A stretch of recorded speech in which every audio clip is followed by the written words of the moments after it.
mechanics are causing panic, baby. Let's do it. We come out chased by hounds. Round and round we go, wearing a pinche rabbit's foot for luck, just ahead of the fucking hounds. ¿Qué hubo? ¡Ah! ¡Qué vida es! ¡Qué loca vida, homie!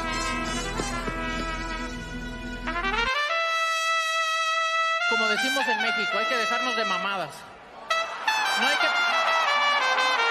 Los cinturones aquí se hacen a un lado. Hay que pelear por honor y por gloria nada más. I invite him into the ring, and like we say in Mexico, we don't fuck around. We don't fight for rings and stuff like that. I don't fear anyone. En este deporte no se viene a jugar y no le tengo miedo a nadie. We don't come to play in this sport. I fear no one in this sport.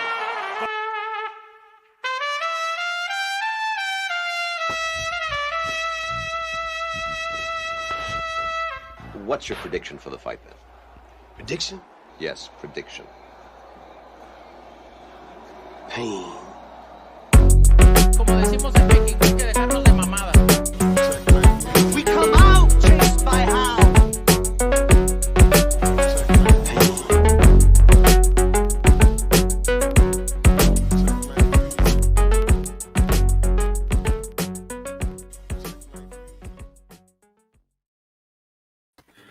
Thanks to those joining me live and to those that'll be joining me on Archive. Shout out to everybody listening on the Leave It in the Ring network. If you're listening to iHeart, Pandora, Apple Podcasts, and do not forget to give us those 5 stars on Apple Podcasts.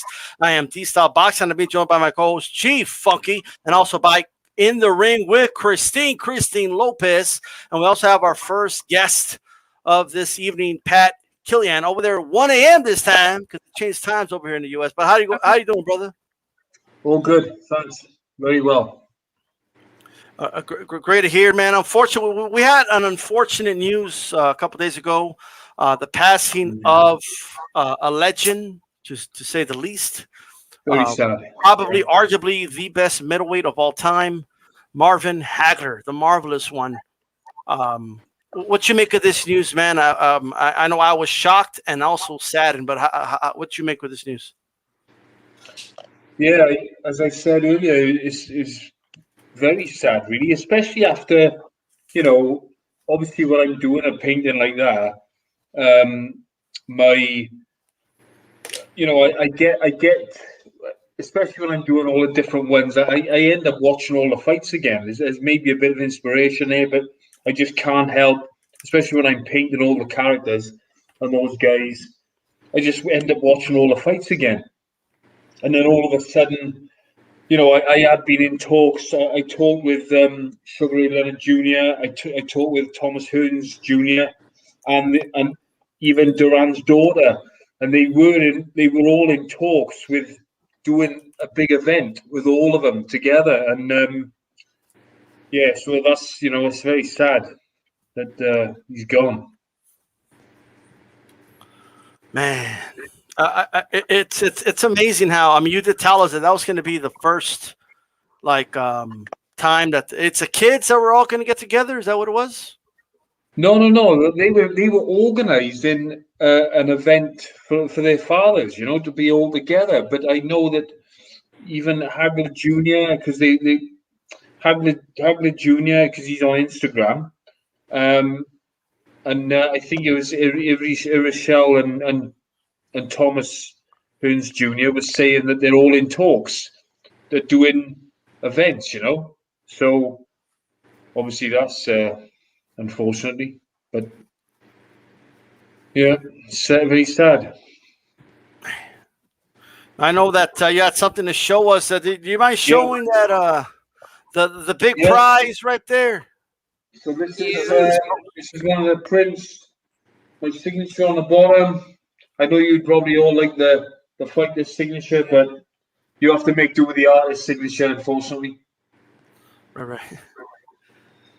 That is a great poster, great size. That will look great on a man cave. It will look great on a lot of things. Shout out to everybody in the chat. We'll be raffling that out in a little bit. We'll raffle out the HCP first, and then we will do the poster.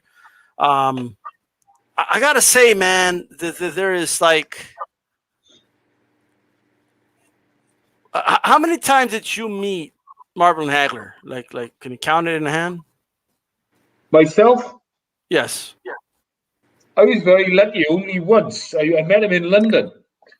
I was painting live at an event in London for a charity event, and he signed one of my pieces. Yeah, so that was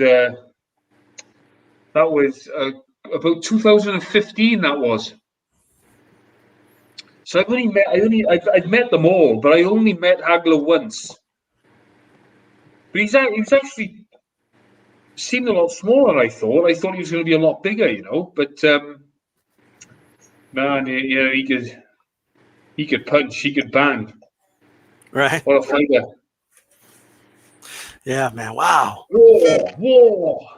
Yeah, you're at war. That's right, man.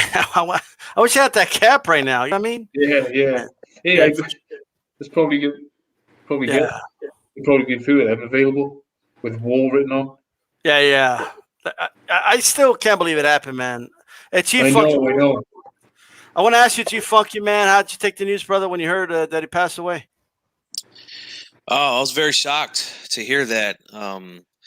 Hagler left the country after his loss to Sugar Ray Leonard back in '87, I believe.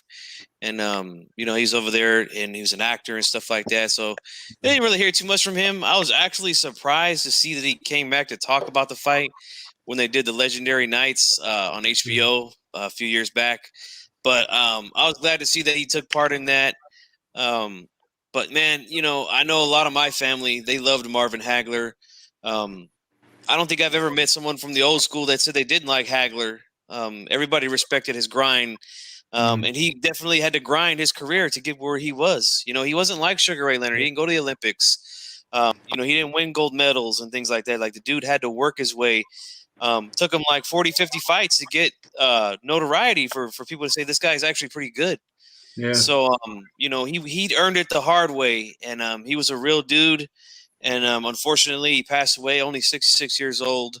And the boxing world, that's a big loss for all of us, and definitely, like you said, D-Style, he's one of the best middleweight champions of all time. Most definitely one of the best ever. Christine, how did you hear about this? And how did you feel? Yeah, I saw it. I heard about it on social media, and it was devastating. I did have the opportunity to meet him a few years ago at a black tie event, a private black tie event. One of our boxers fought, and he was bigger than life. Just to be able to meet him and see him was quite a treat.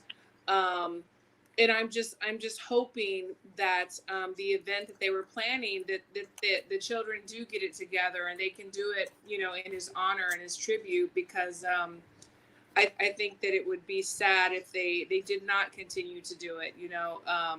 He was bigger than life. Absolutely. It was a very sad day. I was actually at the fights when I heard about it, the Chocolatito fight. It was very sad. Well, we'll never forget the great memories he gave us. I'm going to go ahead and do the first raffle right now. This will be for an HCP t-shirt. All right. So if you win, don't go, I want the painting or the poster. No, it's a tee. You're getting the and shirt. We'll do the poster right after that. All right. There it is. You know what I mean? I got all the names right there. Okay. So let me get this up right here. All right. And we are ready to go ahead and do this. All right. You want to give me a countdown, Christine, from 5 to 0? Yes. 5, 4, 3, 2, 1, 0. All right. I think I got it. Hold on. I'll figure it out. Hold on, guys. There we go. All right. Malfunction there. This is for the second edition HCP t-shirt. Want to see who's going to win the tee right now. And by the way, you remain on there, so you might win twice tonight. Who knows? All the ads are people from... Who's going to win this one? Oh! Is it going to be Alexis or LT? LT. All right, so LT wins the T-shirt. I will email him and I will see about him getting the T-shirt. There you go. All right. Bravo. All right. So fun stuff. Fun stuff. We're gonna go ahead and do it again in a little bit for the painting. Hey, some people were close right there, but you got it. You got it. All right.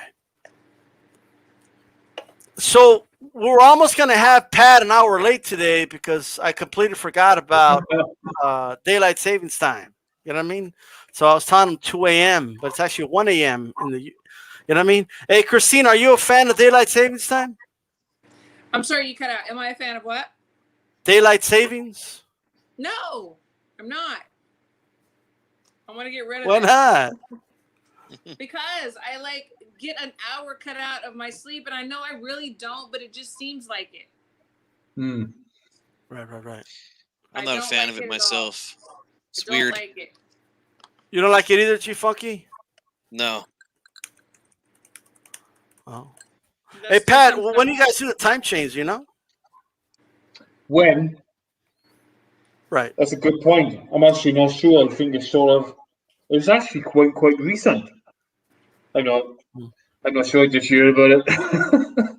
Okay. Well, hey, there you go. So I'm ready to go ahead and raffle out this poster. Who's ready for the poster to get raffled out? Got a lot of names on here. In the world. Exciting. Yeah, so let's check that out again. Let me put it in the full screen. Look at this poster right now. Beautiful. All right? Personally signed by Pat. You got Hagler on there. You got Duran. You got Hearns. You got Leonard. Okay? You got Sugar. You got the Hitman. Okay? Got the Marvelous One. And you got Manos de Piedra Duran. That's what you got right there. All right? Great stuff. Great stuff. Oh, yeah. Look at that. All right? We're going to go ahead and do this right now. Let's go ahead. Hey, Chief Funky, give me a countdown from 10 to 0, Chief Funky. Go ahead. Ready? Yeah. All right, here we go. 10, 9, 8, 7, 6, 5, 4, 3, 2, 1. Blast off. There we go. Let's spin. We're about to find out who's going to win this poster. We're about to find out right now who's going to win it. Come on. Is it going to be? Uh-oh. Is it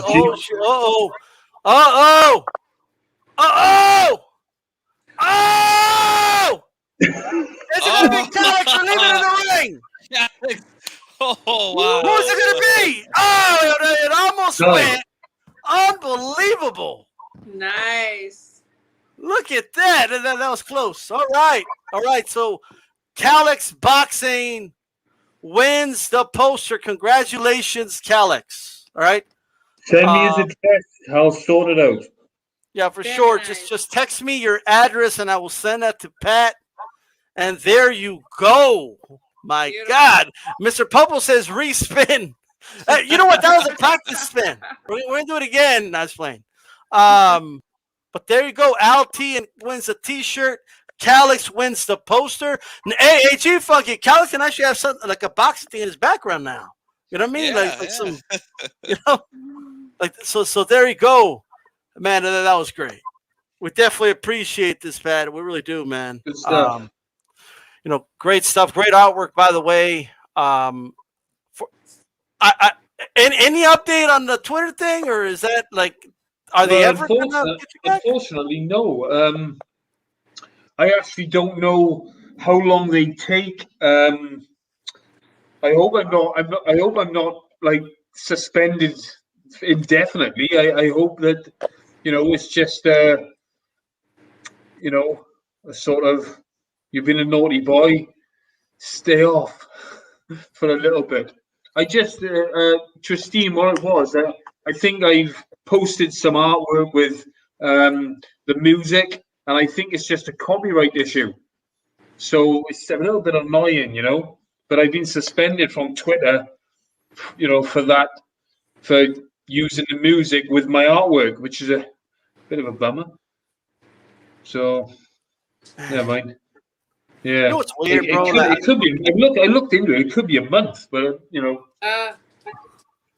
I've sent a couple of emails, but fingers crossed. I hope I get back on. I had a good following.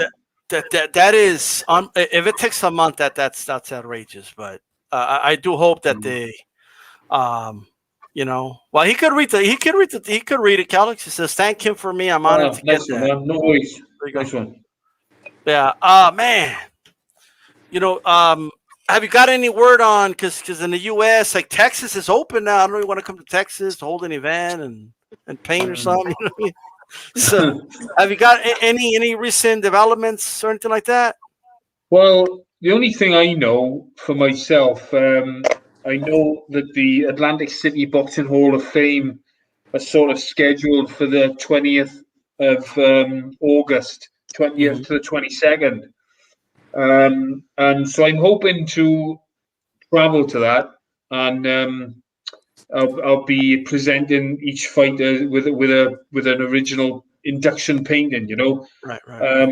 So fingers crossed, the international travel will start back up. Fingers crossed, anyway. So I can get over there then, because I don't think anybody's traveled. I haven't traveled for a full year, just over a year. Okay, all right. But you can travel now in the US, is that right? Well, I mean, Christine knows more about that because she's always traveling. I'll be like, "Hey, what are you doing?" I'm in Bulgaria. At the fight. Yes, and Texas is wide open. We can do whatever we need to do. That's good. Yes. And by the way, for those that were coming to see they were going to win, we already did the raffle, but and Calix did win the poster. So congratulations to him. You still have some of those available, right? Like people can still buy them on the website. Oh yeah. I mean, there's still the poster. I mean, is quite a big edition. It's limited, but there's quite a lot of the poster. It's the other ones that are really limited. Okay. It's KillianArt.com. What is the website for people that want to order? KillianArt.com. KILLIANART.com. Thank you. Oh, I'm getting one for sure. Yeah, me too. So for those wondering, I'm going to post a link to it in the chat. Right. So you guys can go ahead and click on it right there. And you know what I mean? So yeah. So that is that. Hey, Pat, we appreciate you coming in, man. I want to ask you another question, however, before you go. I really want your opinion on this. Two things, actually. What do you make of the news that, AJ has signed to fight Fury? That's one. And second, Chocolatito versus Gallo. What you make of that fight? It's about time, isn't it, with Fury and AJ? It needs to happen. And I've looked at it. This is my view. I've looked at it because I watched Joshua on the heavy bag and I watched Fury on the heavy bag. And it reminds me of Ali Foreman. I was watching Joshua whack that bag, and then I was watching Fury hit it, and he was, it's going to be interesting. It's going to be a really interesting fight. I think my money's on Fury, to be honest. I think a lot of the professional fighters have gone with Fury as well. I mean, after watching him with Wilder, that was a dominant performance. I thought it was impressive. I mean, I don't know what you lot feel like, but I'm surprised at Wilder's accusations and different things. But we are too. Yeah. That again. But then you get some people that are really like sticking with Wilder, and they, I can't believe people are talking about this glove thing. I boxed and I can't. I don't know. There's no way that a fighter would put a glove. They would on purposely pull it down because what you do. Hands of stone. My trainer used to push my gloves as far down as he could, and he used to wrap them around my fist and say, "Hands of stone, Pat. Hands of stone." What the hell? What the hell's that all about? You ain't gonna fight with it. The first thing you do, you can't think properly if your hands out there. You can't. No way. I don't think so. It was a good fight. I think the Chocolatito. I only seen bits, to be honest, but the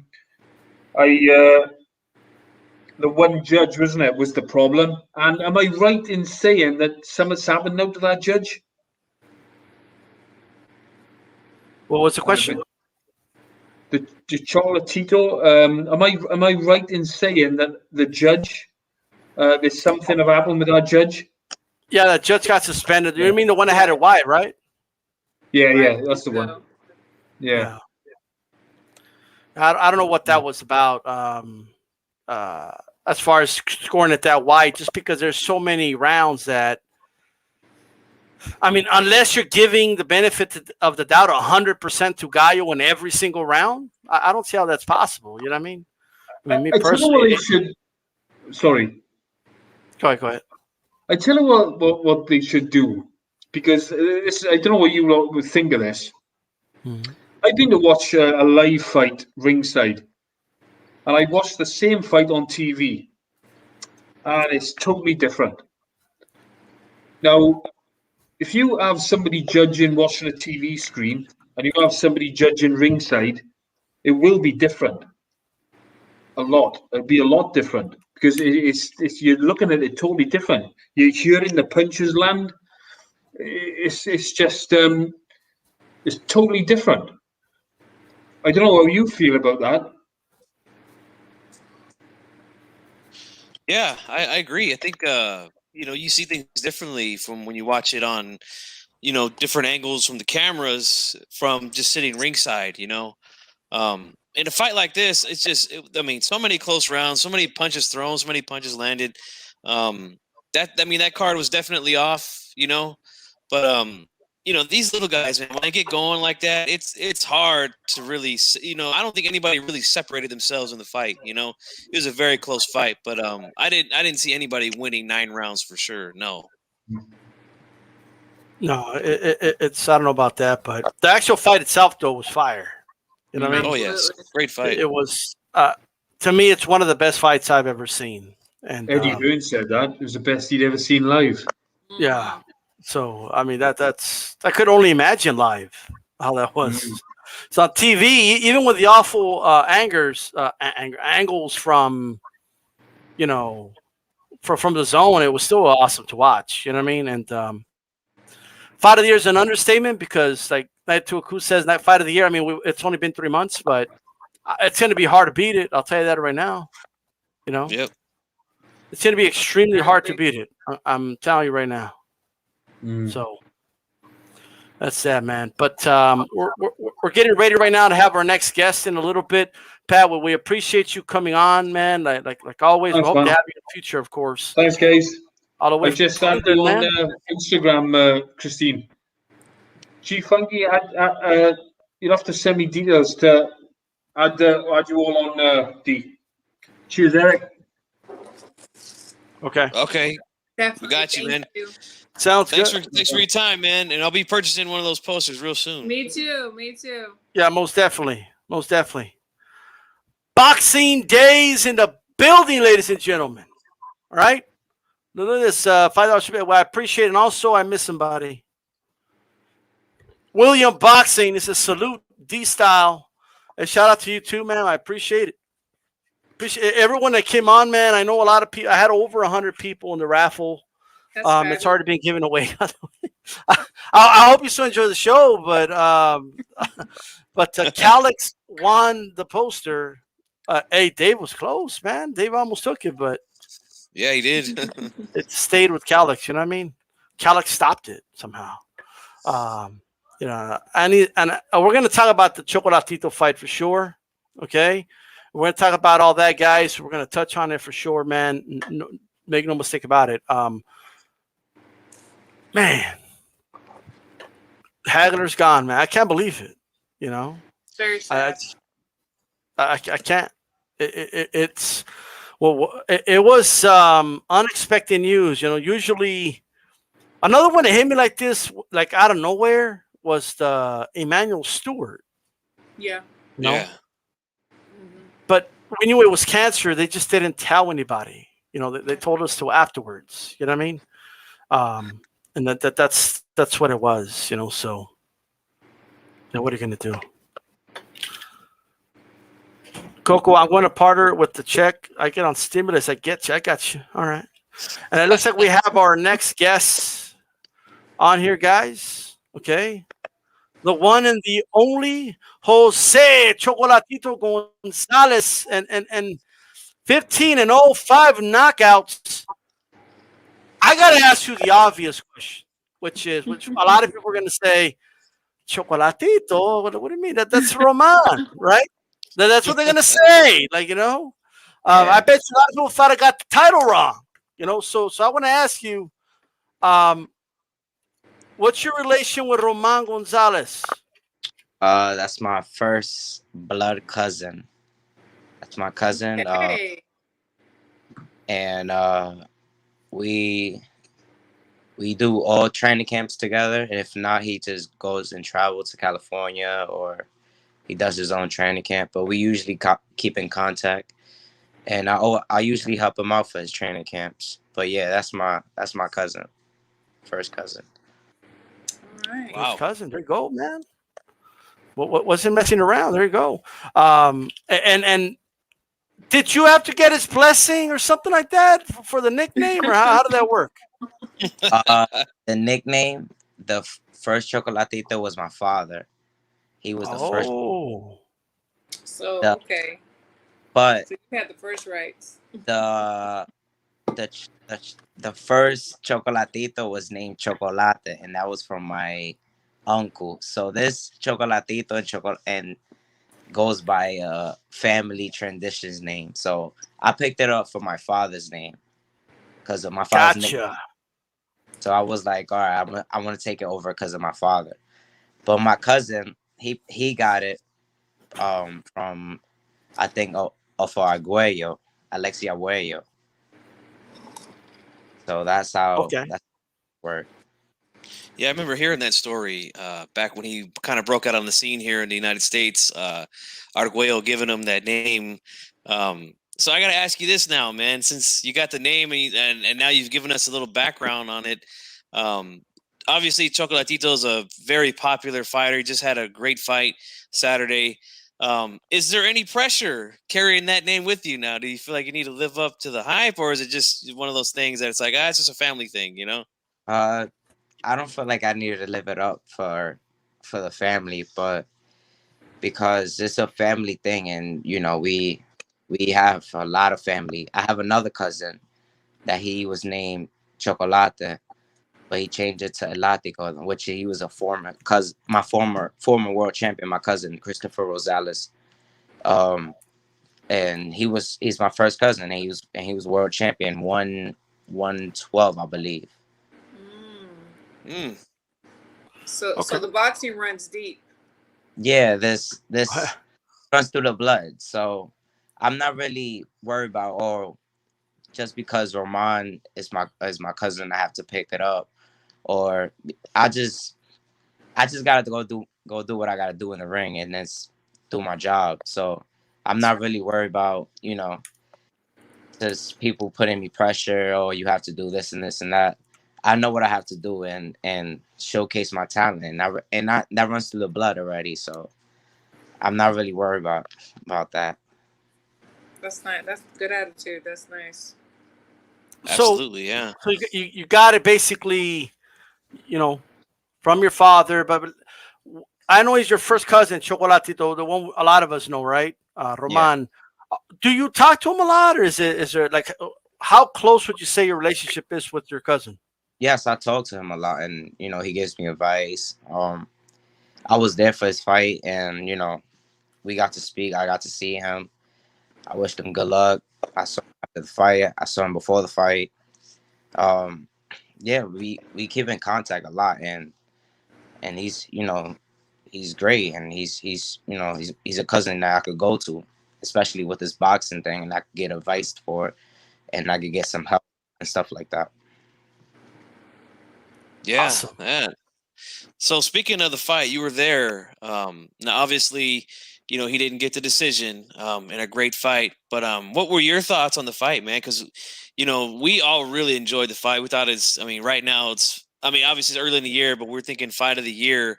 It's gonna be tough to beat it. But what were your thoughts on the fight, man? I saw my cousin winning the fight. It was a tough fight. It was a good fight, but I saw him dominate later in the rounds. I saw him losing in the beginning of the fight. I saw him losing like the first 3 rounds. Then after that, he started picking it up. And then I feel like he beat him like in the last 3 rounds, and I feel like he took it after that. The 117-111 was unbelievable. That was crazy. I don't think why a judge would give that. So, and I saw that they suspended that judge, and I'm happy that they did that because that was crazy. But I saw him win and beating him for like 2 rounds, dominating for like 2 rounds. But judges gonna be judges. I don't know. Yeah, Judge is gonna judge. we all know how it goes sometimes, man. I agree with you though. I don't think that 9 rounds to 3 for any guy in that fight. It was a very close fight. But they have to be more consistent, I think, with the judging. If we want to get this thing right, this needs to happen more often. I mean, we've seen a lot of bad scorecards from judges, some even worse than this, and nothing happens. So they definitely got to get on that. Yeah, they need to make an example, and so I'm glad that they did do that. To get other judges, attention, because it's a problem, definitely. But I did see it the way you did too. I thought that he was losing the first few, and I was just like, oh my God, because I really wanted him to pull it out. And then the way he picked it up at the end, I was like, yes. And then to hear the decision was. And I heard that. Sorry about that. And I heard that Estrada's corner was telling Estrada that he has to pick it up, that he's losing the fight, and that he has to pick it up because he's losing the fight because Roman was beating him in later in the fight. So that's what I heard in Estrada's corner. But the results was not the same. I was like, damn. Yeah, it was. I even saw Eddie. And you can see Estrada's face too. He was kind of surprised he won. From what I saw. I even saw Eddie Hearns, and I was like, Eddie, what happened? And Eddie was like, I was like, Eddie, you know who really won? And he started laughing. I have a question from the chat here. Metric wants to ask, do you think the politics between countries of Venezuela and Nicaragua could have played a role in the decision? Because they're saying that the judge was from, I believe, Venezuela and stuff like that. I do have I've heard of that, and I've somebody told me that, and I think it's true. I think the president from Nicaragua and the politics and all that going on, and that Roman came out with the president with a shirt of the president. I feel like it did play a role in that, and I'm not sure with the judge. So I think it kind of did a little bit, but some of these judges did that before, like Canelo. They gave they did a crazy judge. I forgot what's the name, that judge they gave a score like that to. But CJ Ross? I think so, yeah. But it's I think it played the role though. I'm not gonna lie. I think it did play a role. Okay. Yeah, I mean, I'm not gonna rule it out. I have very close friends that I've known for over 20 years now. Their family is from Nicaragua, and they tell me about how serious it is down there with politics. and things like that. Like I don't even know the half of it, and I'm not even going to pretend like I know the half of it. But they do tell me that there's a lot of things that go on down there, all about politics. Everything's revolves around politics down there. So I wouldn't rule anything out like that, Yeah.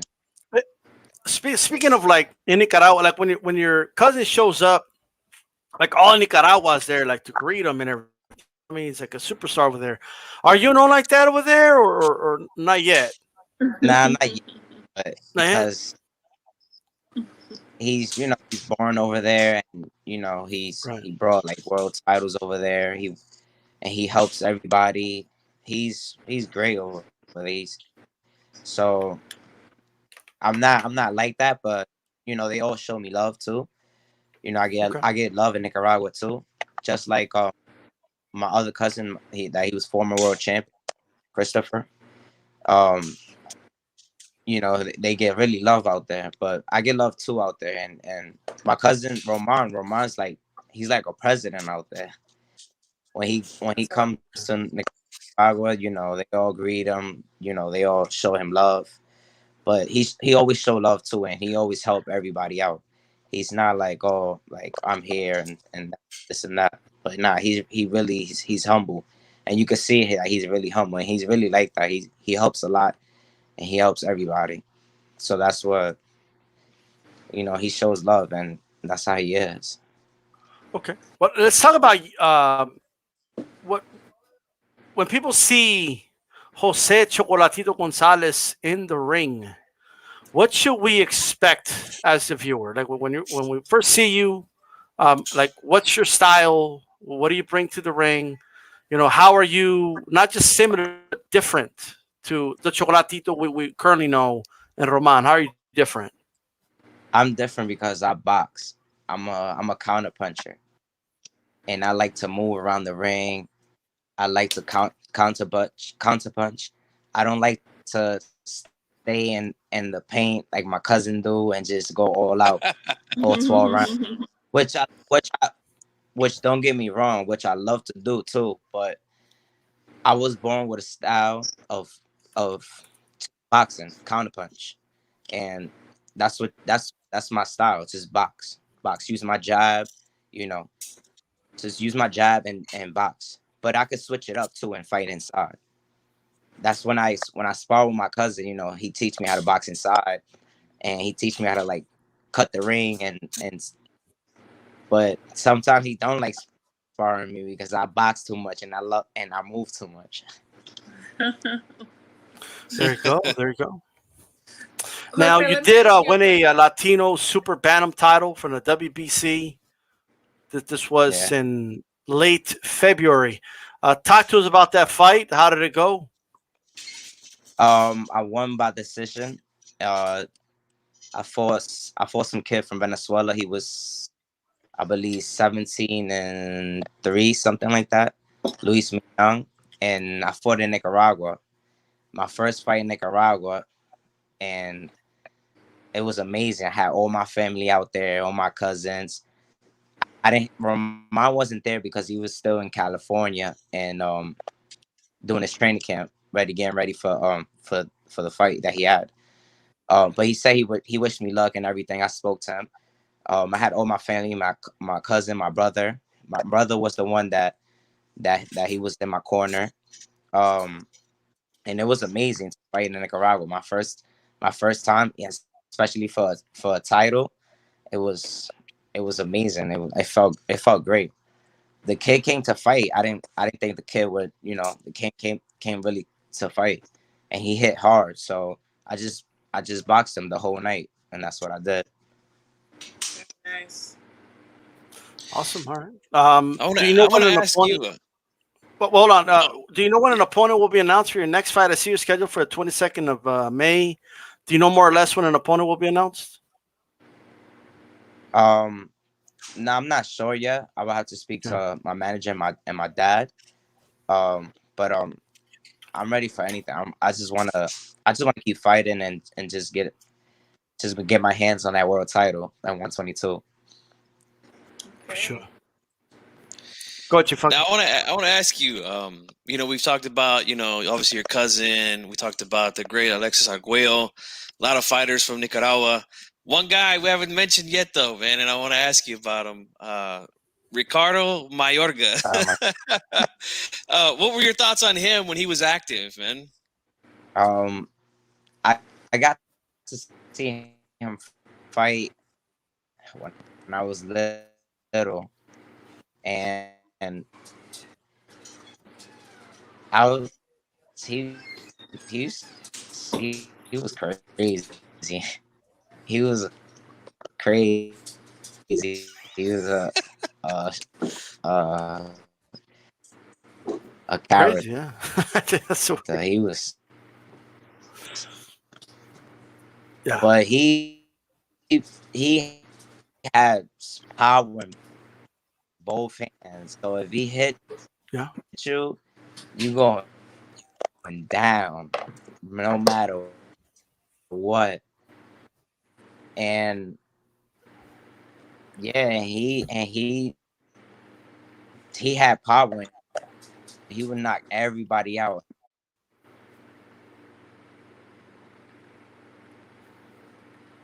Right, Jose, it looks like you're cutting off there a little bit, but let's give it a second. It should fix itself.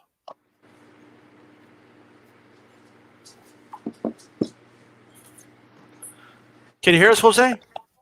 Oh, he dropped off. looks like Jose dropped off. Must have been some type of connection issue. Hopefully he could come back on. I did have some questions about his path here and when he sees himself fighting for a world championship and how soon. But I mean, one thing I wanted to ask him, but I want to ask y'all too. I mean, because he said he was there and I was there as well.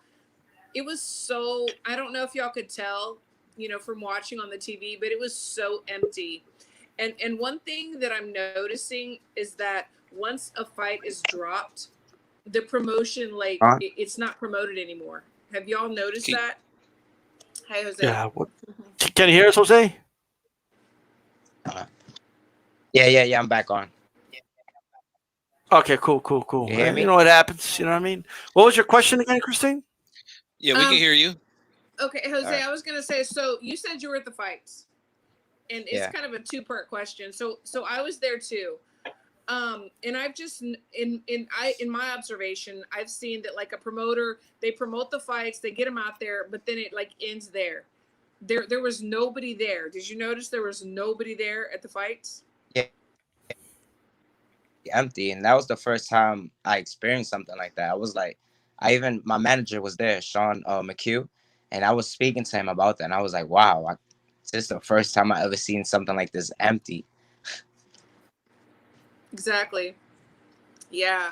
It's there has to be something to be done. And then my second part of the question is, how does that affect you and other fighters? Like, do y'all need to see the crowd? What does that do for you personally? Because I just often wonder, like, what does that do to a fighter when there's not a crowd there, and especially when the crowd is allowed to be there? For me, I need my crowd there. I need my people there. I need my people screaming and, you know, yelling. I need that crowd to amp me up. But at the same time, you know, if we gotta have to fight like this, and, you know, due to COVID and this pandemic stuff, it is what it is. Like, we have to do it. But I wish, you know, everything will go back to normal, and, you know, we get to see fans. I mean, it's things soon getting opening up, so, you know, we can't complain about it. But you know, it's hard now that, you know, we don't get to see the fans, and everybody got to be spread out. It's minimum people that could be in the stadium and stuff like that. You know, it's tough, but soon everybody is gonna everything's gonna be back to normal. Yeah, absolutely. And see, like with your cousin, like in Texas, like we're 100% open and 50% in the boxing world and about to be 100%. So it was like those stands should have been filled, and it was no fault to him. It was, to me, I believe, the promotion dropped the ball. There has to be something done, and that's my issue. Yeah. Yeah. Well, one thing I wanted to kind of touch on with you, staying with how is how was training camp and all that, like with the whole COVID thing? You know what I mean? Was it harder? Was it very challenging? Was it kind of the same to you? Like how did that go? It was hard, especially in New York. It was hard because in my gym, they don't allow sparring, so we had to go travel to other gyms and look for sparring and try to contact other trainers and contact people so we could get sparring. And it was a little hard for that, and I would have to go. I had to travel to Nicaragua to finish my training camp over there, because it's hard to do a training camp over here, especially in New York. So it was hard. Right, definitely. But now that things is opening up a little bit more, it's it's a little easier now, so to spar and stuff like that. Okay, I got you. Well, I mean, challenging times. What was your question, Chief Funky? No, I just want to ask him about another legend from Nicaragua, Alexis Arguello. He's kind of like one of the first guys to come out of there and really become a superstar. What were your thoughts on him as a fighter? Alexis Arguello, one of the best fighters in Nicaragua. What's Alexis Arguello?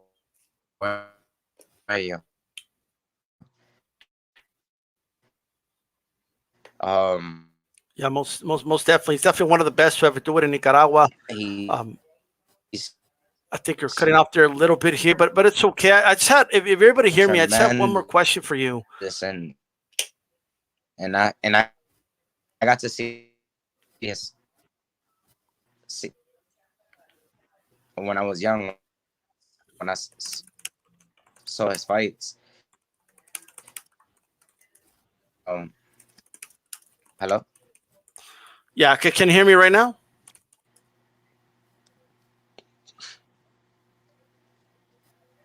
Hello? I think there's a delay, but can you hear us? Right, looks like Jose is losing some. Yeah, there's a connection issue there, and I don't think he could hear us. But let's get him on one more time. I think we got him here. Something wrong with my Wi-Fi. Works. Can you hear us now, brother? Yeah, I hear you. Okay, good. Yeah, I just want to ask you one more question, man. I mean, it shows here you're from New York City. New York, very diverse city. We have all types of fighters there of all ethnicities, representing. Is it a big dream of yours to fight in Madison Square Garden one day or something like that? Or is that something you don't really think about? Yeah, it is. Of course, that's one of the dreams. And I fought there before, and I fought there like 3 times in Madison Square Garden. And that's the mecca of boxing right there, Madison Square Garden. And that's soon to that's where I want to fight my world title at. My world title, I want to fight in MSG right there at home. That's like 10 minutes away from my house. Ooh. I get to walk there. So that's like the Rocky movie, when Rocky gets a shot, he just walks across the street and stuff. There you go. Man, it's some awesome stuff right there. Well, there you go. I mean, it is. To me, it's still the mecca of boxing, regardless of Vegas being around now. And there's just something magical about Madison Square Garden. You know what I mean? And the one thing I love about New York is like all the fighters from New York. I mean, they're always like different ethnicities, and it's just such a diverse city, and it's great to see. Did you grow up in New York your whole life? Yeah, I was born in Manhattan, in Harlem. Born and Okay. raised. There you go. Yeah. Yeah, that's what it's Yes, all that's about right there, man. that'd be big. Then they get a main event there at Madison Square Garden. Of course. For sure, for sure. Hey, Jose Chocolatito Gonzalez. And for that don't know, man, that was his dad's nickname. So stop saying he took it from Roman, okay? Yeah. Like, there you go. Hey, I can't wait to see more of you, brother. How long do you think you're from a world title? Probably, let's say at the beginning of next year. Or in the Oh, already. Okay. Yeah. Okay. All right. That's what it's all about right there. Looking forward to seeing that, man. Any final words you want to give out to the fans out there? Follow me at Chocolatito JG on Instagram, on Twitter, Chocolatito JG, and on Facebook, Jose Chocolatito Gonzalez. Hey, there you go, man. Right. Hey, shout out to you, brother. Have a good one, man. Thank you, guys. Appreciate it. Good luck in the future, man. Thank you. There you go. There you go. All right. Hey, Christina, I think we got some breaking news, don't we? Maybe. Hopefully. You're mute. You're muted. Oh yeah, mute. You're muted. Okay, we do have some breaking news. We have a special guest coming on, and I'm really excited. So we have Hanna Gabriels coming on. She put out a press release. It was the day before Clarissa Shields' fight. What was it? Last week before last? And there was a little bit of drama, some unfairness, but she was very respectable about everything. She just told the truth about things that go on in the boxing world. Things aren't always as they seem. And she wanted to talk about it for a second. I put out the press release on my social media, and actually I got a lot of support when people read it, because it was very unfair, the things that were happening to her, and a lot of inbox messages. And here she is coming. Yay! So she can tell you about it. Most definitely. Can you hear us, Hanna? Yes, I can hear you guys. My beautiful friend. Hola, Hanna. Hi, How are you? ¿Cómo estás? Bien. How are you? Hi, guys. How are you? Nice to meet you. Good, good. Glad to meet you. So I was just giving them a rundown about your press release and what was going on.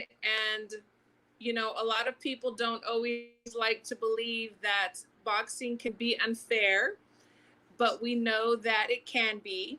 So in your own words, let's just kind of talk about what happened and what was going on and what is going on.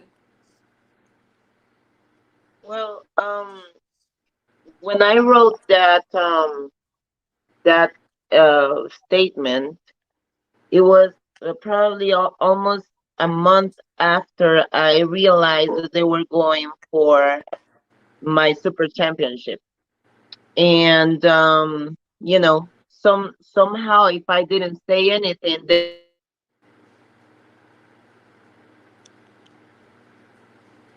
as champion, why she didn't say anything, right? The thing is that even though I've been a champion for such a long time, I just don't have the power that they have. You know, my name is recognized for, I believe, for, you know, the years that I've been around. And then after Clarissa's fight, then I got to be more known in the States. And that is exactly why I took that opportunity to fight her in 160, because I knew that platform will have me, will allow me to reach more people, no? To know what I was doing and know a little bit about me and my work and stuff. Clarissa and I, we have been going back and forth because she won on 160, then she doesn't need to fight me in 154. And I actually went up because apparently she didn't have anybody to fight. But the reality of why they offered me that fight in 160 is because prior to my fight, she fought nobody. She fought people that she could win easily, and they needed a champion. They needed somebody that had a, ¿cómo se dice trayectoria? Una que, perdón? I didn't hear you. You kind of cut out. Trayectoria. Yeah, mandatory, yes. No, trayectoria, like a career in this, and yeah, career and you know tragedy. Yes, that, a career ending. Yes. yeah. So they needed somebody that was that had a name, that was a champion, but also that was smaller, and that what they thought is that, right? And well, that wasn't the case. That fight didn't happen like that. And a lot of people, when I sent this statement, a lot of people was saying that I was upset at the WBA, and that is not true. I believe that sanctioning bodies, they have the rules and regulations, but um, they also have gone around their rules to favor people that needed it or people that deserve it. And I believe that it weighs much more on Clarissa's team than on the sanctioning body, because they have been selling this fight, or the possibility of fighting an undisputed event in 154 pounds probably like a year and a half ago. And that puts also a lot of pressure in the media. It puts a lot of pressure also on sanctioning bodies, and they negotiate. What happened is that I was the super champion. They put me into the regular champion status, and they freed the super championships so that she could fight that card, and that was it. I am not mad, and I have nothing bad to say about the WBA, because they are actually an amazing sanctioning body. But also, when I fought Clarissa, due to rules and regulations, because I lost in 160, my belt should have been stripped away, and they allowed me to keep it.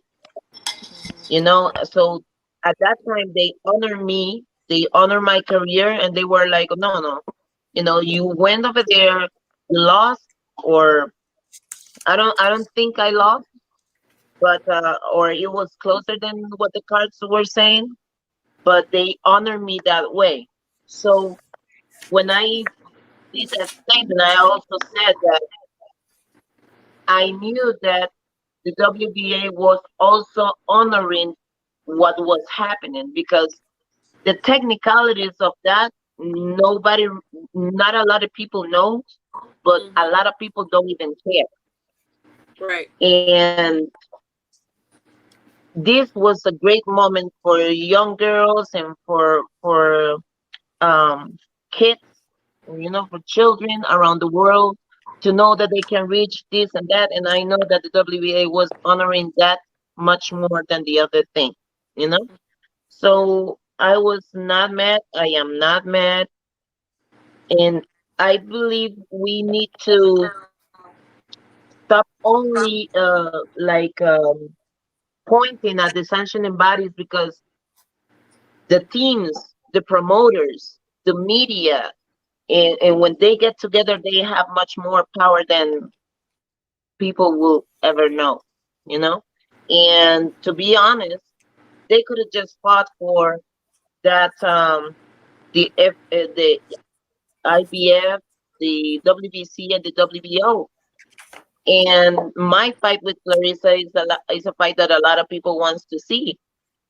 And this just didn't happen like that, because Clarissa team didn't want it to happen like this. They know that if they wouldn't go for that event, without my belt, the day that she would have fight me, there is a risk that she didn't became undisputed.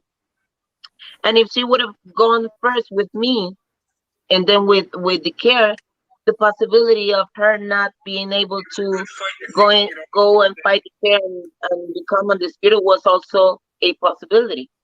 So I believe that people has to be a little bit more malicious in a sense functioning body. This is not only about Clarissa, it's also about the team that they have behind. It's also about the marketing that they be working on for years. It's also about the investment that they have put in here, and it is also about the power. They worked, or they have been working so hard into trying to make me invisible. You know, I do not exist in this division. I've been a champion, and I am the champion.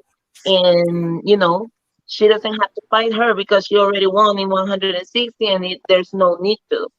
And that is not the truth. If not, she actually made a statement where she said, "Oh, you've been a champion for 10 years in that same division. You're such a loser, and this and that."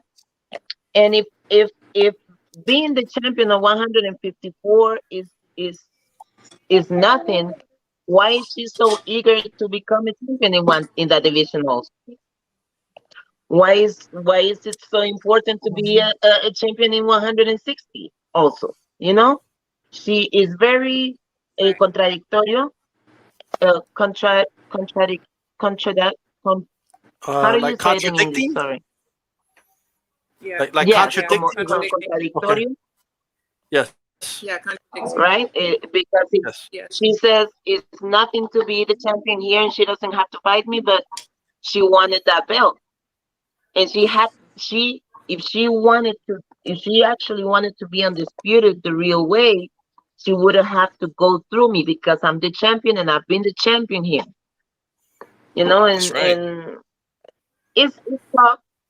It's tough because in like many other, you don't have the money, and if you don't have the power to bring this to everybody's attention, then it's over. So this is why I really thank Christine and the people that helped me just to spread my statement, because I was in no way trying to somebody said that I was trying to get attention and that I wasn't classy, and I was like, well, I don't know what their definition of classiness is, and I wasn't trying to be classy. I was saying the truth. Yes. And as the champion, as the champion that I am, I needed to say something. And if I would have than most people. Sorry. In perspective. No, I was If going I to would say have you said were something, nicer. if I would have said something a week before, nobody wouldn't notice. And it's not like a lot of people notice it, but they notice. And if I wouldn't say anything, then it would be weird also. And I believe that if we put this situation, if it was Clarissa's shoes, this would have been handled totally different. And this is why I speak about power and money and marketing and the people that is behind her. Ain't nobody talking about why the team made that decision. They just trying to neglect me in my position, and you don't exist, and I already beat you, and she didn't even beat me. Like, we had a close fight. She beat Hammer, she beat the Care, she beat all of them people, but she didn't beat me. And I never said, well, I won and they stole the fight. I think that fight, the cards they shouldn't go closer, right? It couldn't have gone any other way, because my strategy was based on speed and the quantity of punches, because I always thought that she was a lot stronger than me.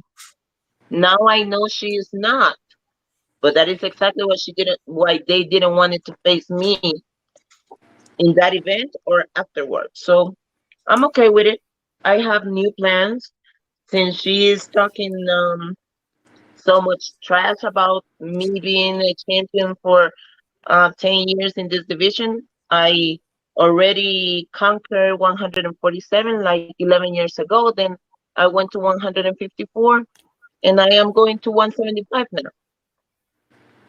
Oh, okay. And my plan is to conquer all of those divisions coming down, and then we will face each other in other conditions, and we'll see. I will make her fight me, but in other conditions. I love Well, that. I hey, love that talk.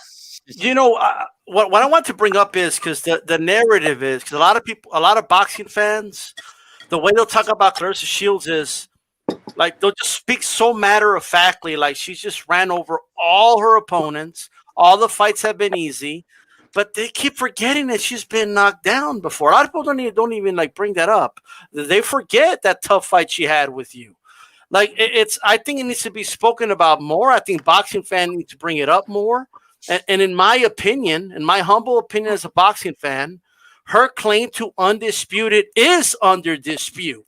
Okay, and I think she has to fight you to prove that she is without a shadow of a doubt the best in that division. If she wants to be a real undisputed champion, that's how I feel about it. How do you feel about that? I believe that there was a chance for us to fight before, not anymore, not right now. After they have worked so hard to ¿cómo se dice? Invisibilizar. I wrote that in my statement, but it's very hard for me to remember how to say it in English. Invisibilize me? Is it like that? Like make me invisible? Oh yeah, yeah, Oh, yeah. okay. Yeah, okay, I see what you mean.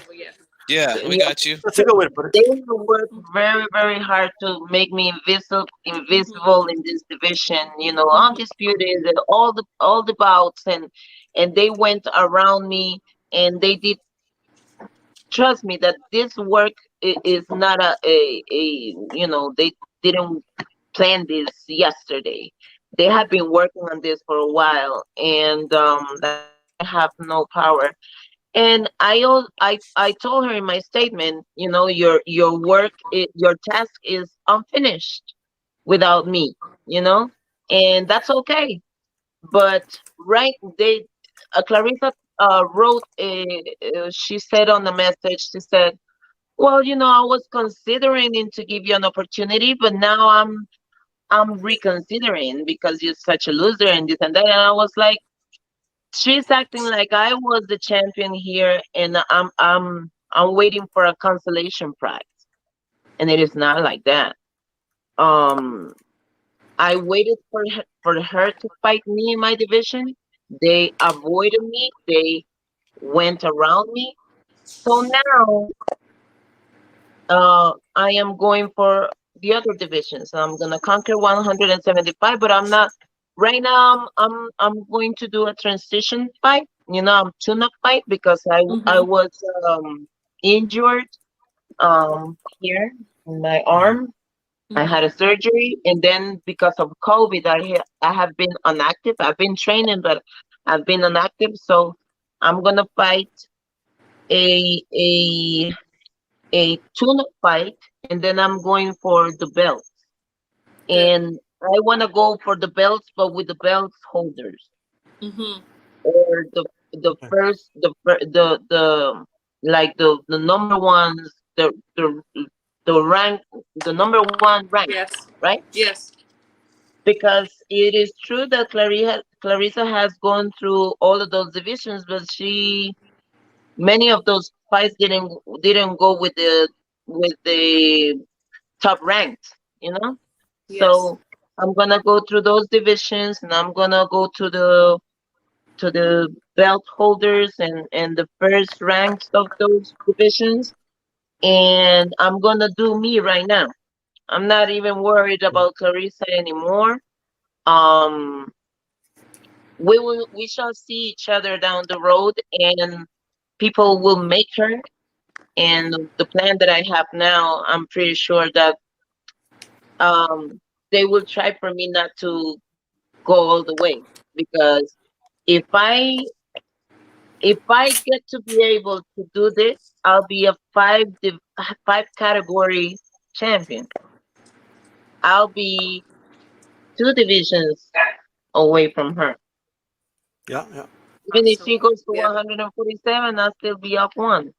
And Yeah. they will try to fight me before I even get to that. But it is not about them anymore. It is about Good. me, Good for you. and I can't wait for them to feel me breathing on their neck, like I said.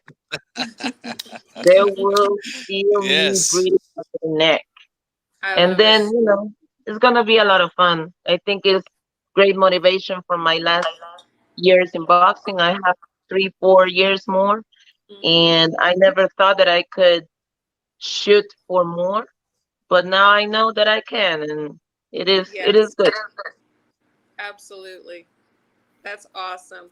And you've Ah. always been a class act and very respectable. Always. Yes. I'm honored. I'm You know, honored. fan. I've always thought that, somehow the people have this very mistaken concept about boxing and boxers, and they always relate that to um, bullying, bulliness. They always violence. They always relate it to uh, people being dumb, but people being just, I don't know, like stupid and everything. And I believe that people in boxing game is so brilliant.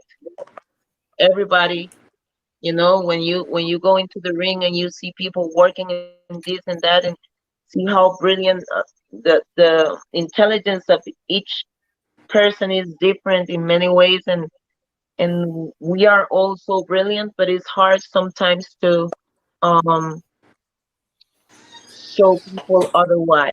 We many times we put ourselves into the position where people is like, oh yeah, you see, she's such a bully, or she's so this and that and blah blah blah.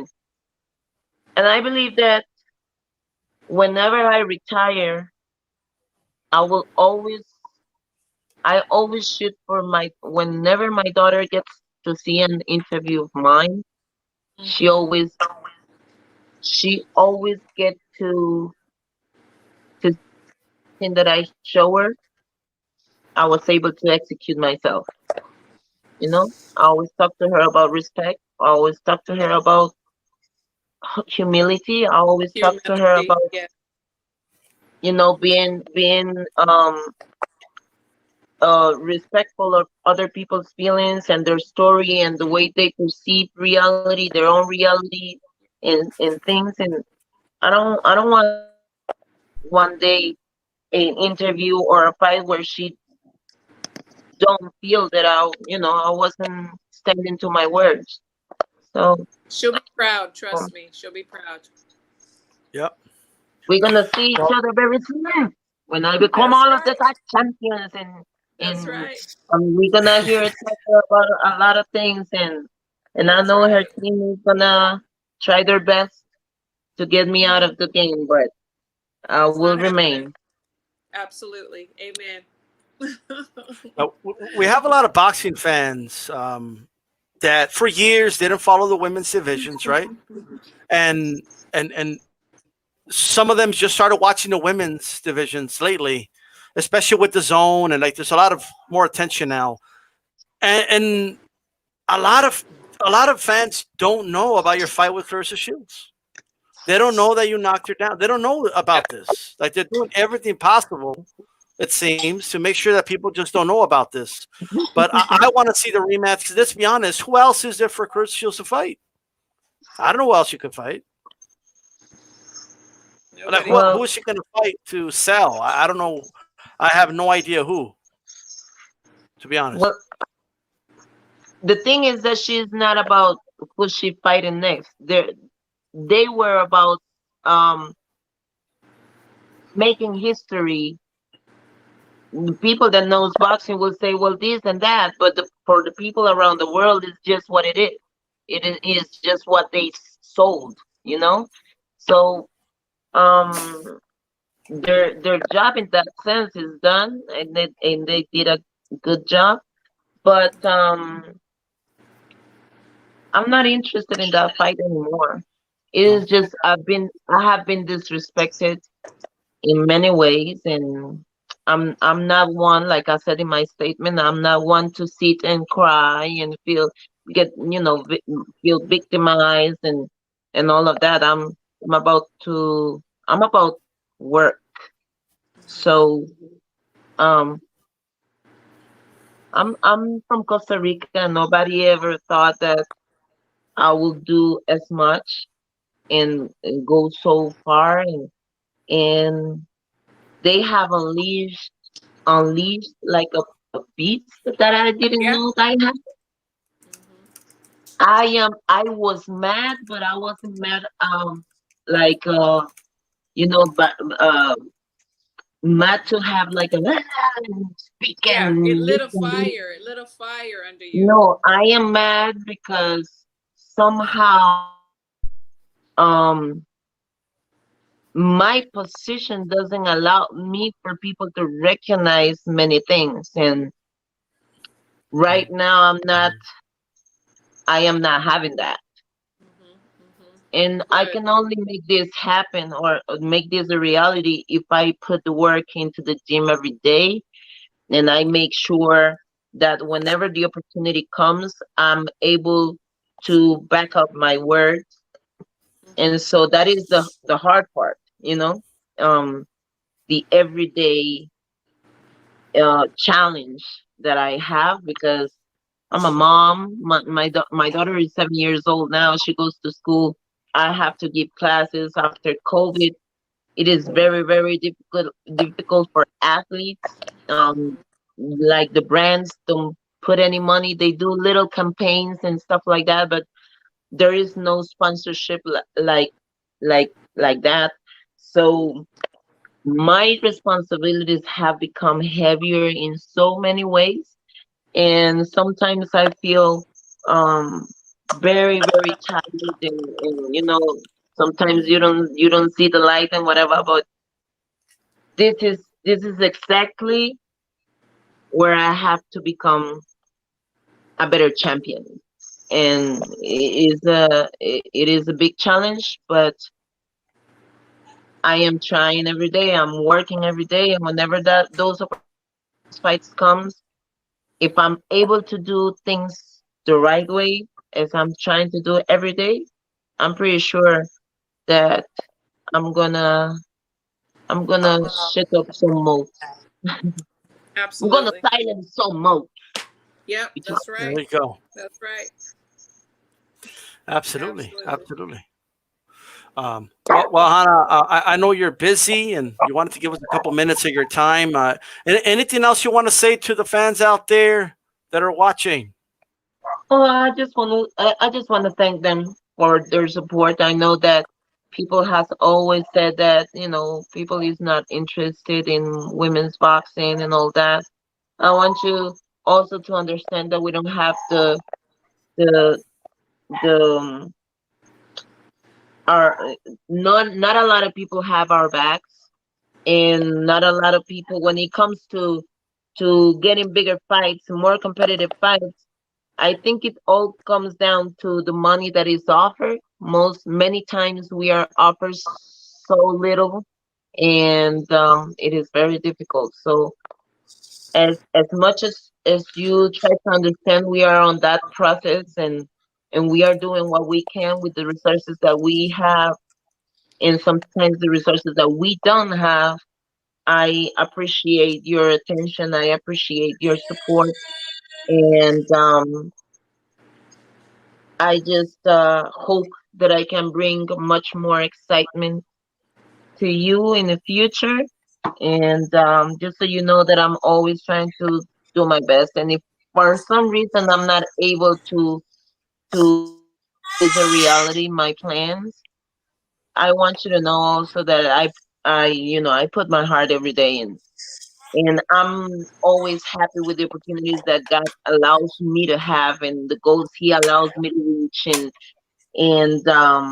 we will see with time. Time is always very wise, and it is very very good also to bring truths to the surface. So I am patient, and I am happy that I have the opportunity to still give and to still hopefully bring much more to you guys. So thank you so much for the space, Christine, and you guys, because Thank you.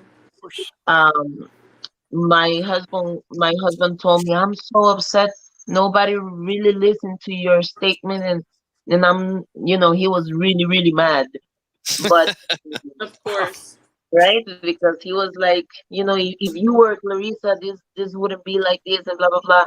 But I don't want to be her at all, and I think that things happen for a reason, and that's why I wrote this statement, a long statement, I know, but it was I said exactly what I felt, and I said exactly what I want to have, what I want for me to go through, and the plans that I have, and I want that to be the reference.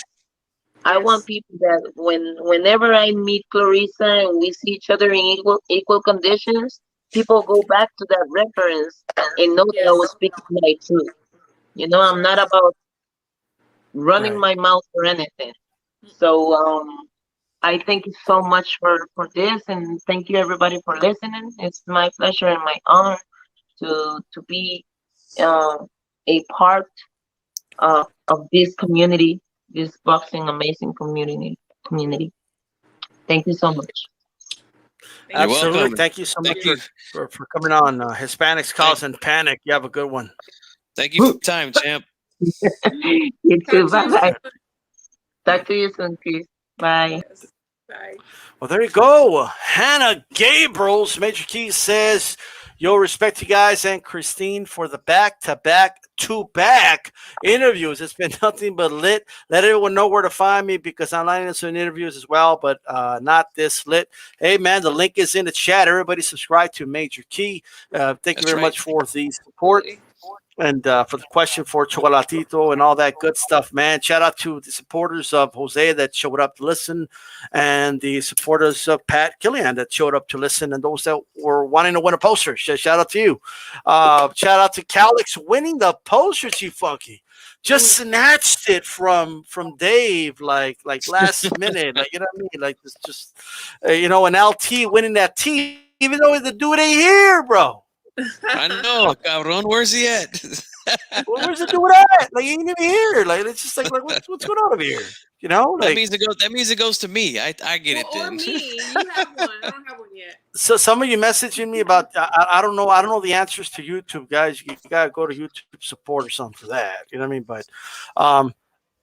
But either way, man, thank you guys for being here. Let's go ahead and just talk about a few more things.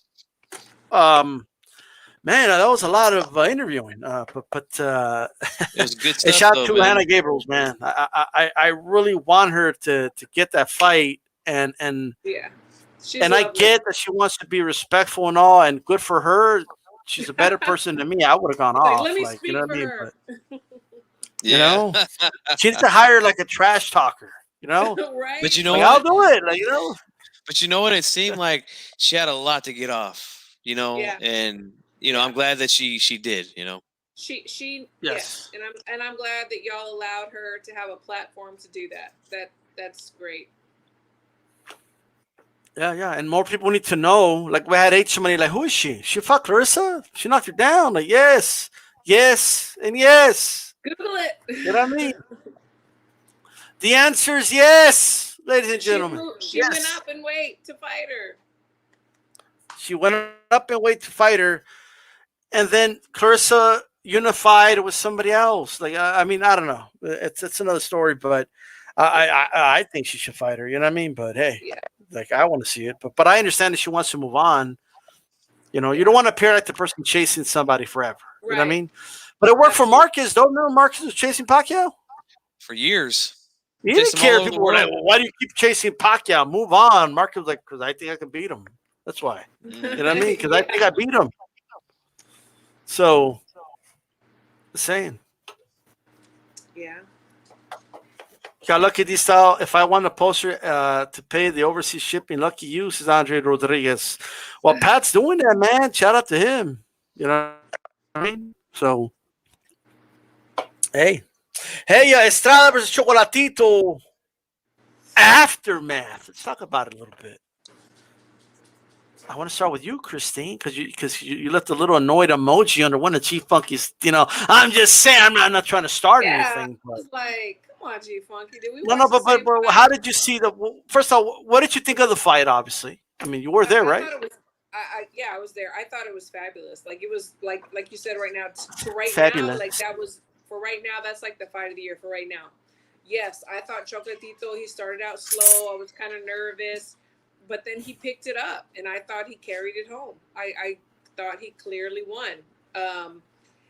The scores with whatever the guy was, I mean, it was like, what was it, like 117 to 111? Oh my God, like, are you serious? Like, I don't know what he was watching, but I clearly thought he won. And then I was like, okay, is G Funky being biased for the Mexicano, or like, what is it? But, I'm Mexican too, but, I'm a boxing fan first. So it had to be a Mexican now, right? Like well, it wasn't Mexican now. Oh, thank God! Thank God that judge was not Mexican, bro. Oh my God! Man. Oh man, yeah. No, it would have been like Christ. way worse. It would have been way worse. No, but yeah, I thought Chocolatito won. And then his speech afterwards, I was like, really? I'm not even trying to cry right now. It was heart wrenching. Yeah, I'm gonna start doing raffles at the end of the shows. What I'm gonna start doing. You know what I mean? Hey, but how did you like? Because when you're there live, you don't have a piece of paper now, do you, Christy? You're not like scoring it live while you're watching it, right? What was your feeling of who won? I don't do that. No, I thought he won. I thought Chocolatito won. Like I said, I thought he started off slow the first few rounds, but then I thought he picked it up. Like as the rounds. How many rounds were slow? What'd you say? I think the first 2 to 3 rounds he did not win. Oh, my husband's giving me his scores. He was scoring it, and he's like. What was the score? I'm curious. 115, 113. He said 115, 113 for who? For Chocolatito. For Chocolatito. Okay. Which is what I close. got to. That's how I had it. Yeah, it's a close fight. Yeah. Yeah, it was a close fight, and it was head to head. It was very exciting. I mean, that's what we as boxing fans want to see. And a lot of people think that the lighter division is like boring. No, not at all. That was very exciting. That was a great fight. But I thought he won. I don't know. So, G Funky, you thought he lost? Yeah, I scored it for Estrada. But in a fight like this, and the same thing in the first fight, there was a lot of swing rounds that could have went either way, especially in the middle of the fight. I agree that Chocolatito finished stronger, which surprised me, because I felt like Estrada was the stronger and much, harder puncher at this weight class than the first time they fought. But hey, he poured it on that last round, and I gave him that last round. But I'm not gonna be one of these guys that's like, if you scored a Chocolatito, you don't know what the hell you're talking about, something like that. And it was that many close rounds that it could have went either way, in my opinion. Hey, they're gonna do it again, and yeah. I agree that scorecard, the 117, 111. That's not what happened in the fight. I didn't see anybody pull away in this fight. Neither guy pulled away from each other. Yeah. But, I did bring this question up on Twitter about, hey, there was a worse scorecard in the first fight. One judge gave Chocolatito 10 rounds in the first fight. Yeah, I mean, to me, that's worse. To me, that's worse, right. And, but, that's just happens sometimes. I'm glad the dude got suspended, but we need to be more consistent with the suspension of these judges. It has to happen more often. It just does. And credit to Chocolatito, man. He came back from a lot, and I wanted to ask his cousin about this, but a lot of people ruled him out after that Sorong V-side knockout. And he comes back, and he looks great. He's got a lot left in the tank, a lot more than I thought he had left in the tank. So credit to him, but we're gonna get it again, and hopefully this time there's no controversy and somebody's a clear winner. Maybe somebody gets dropped. Maybe somebody even gets stopped. Who knows? But I thought it was a great fight. Definitely a candidate for fight of the year. But I did have Estrada winning. But close fight, man. A lot of swing rounds.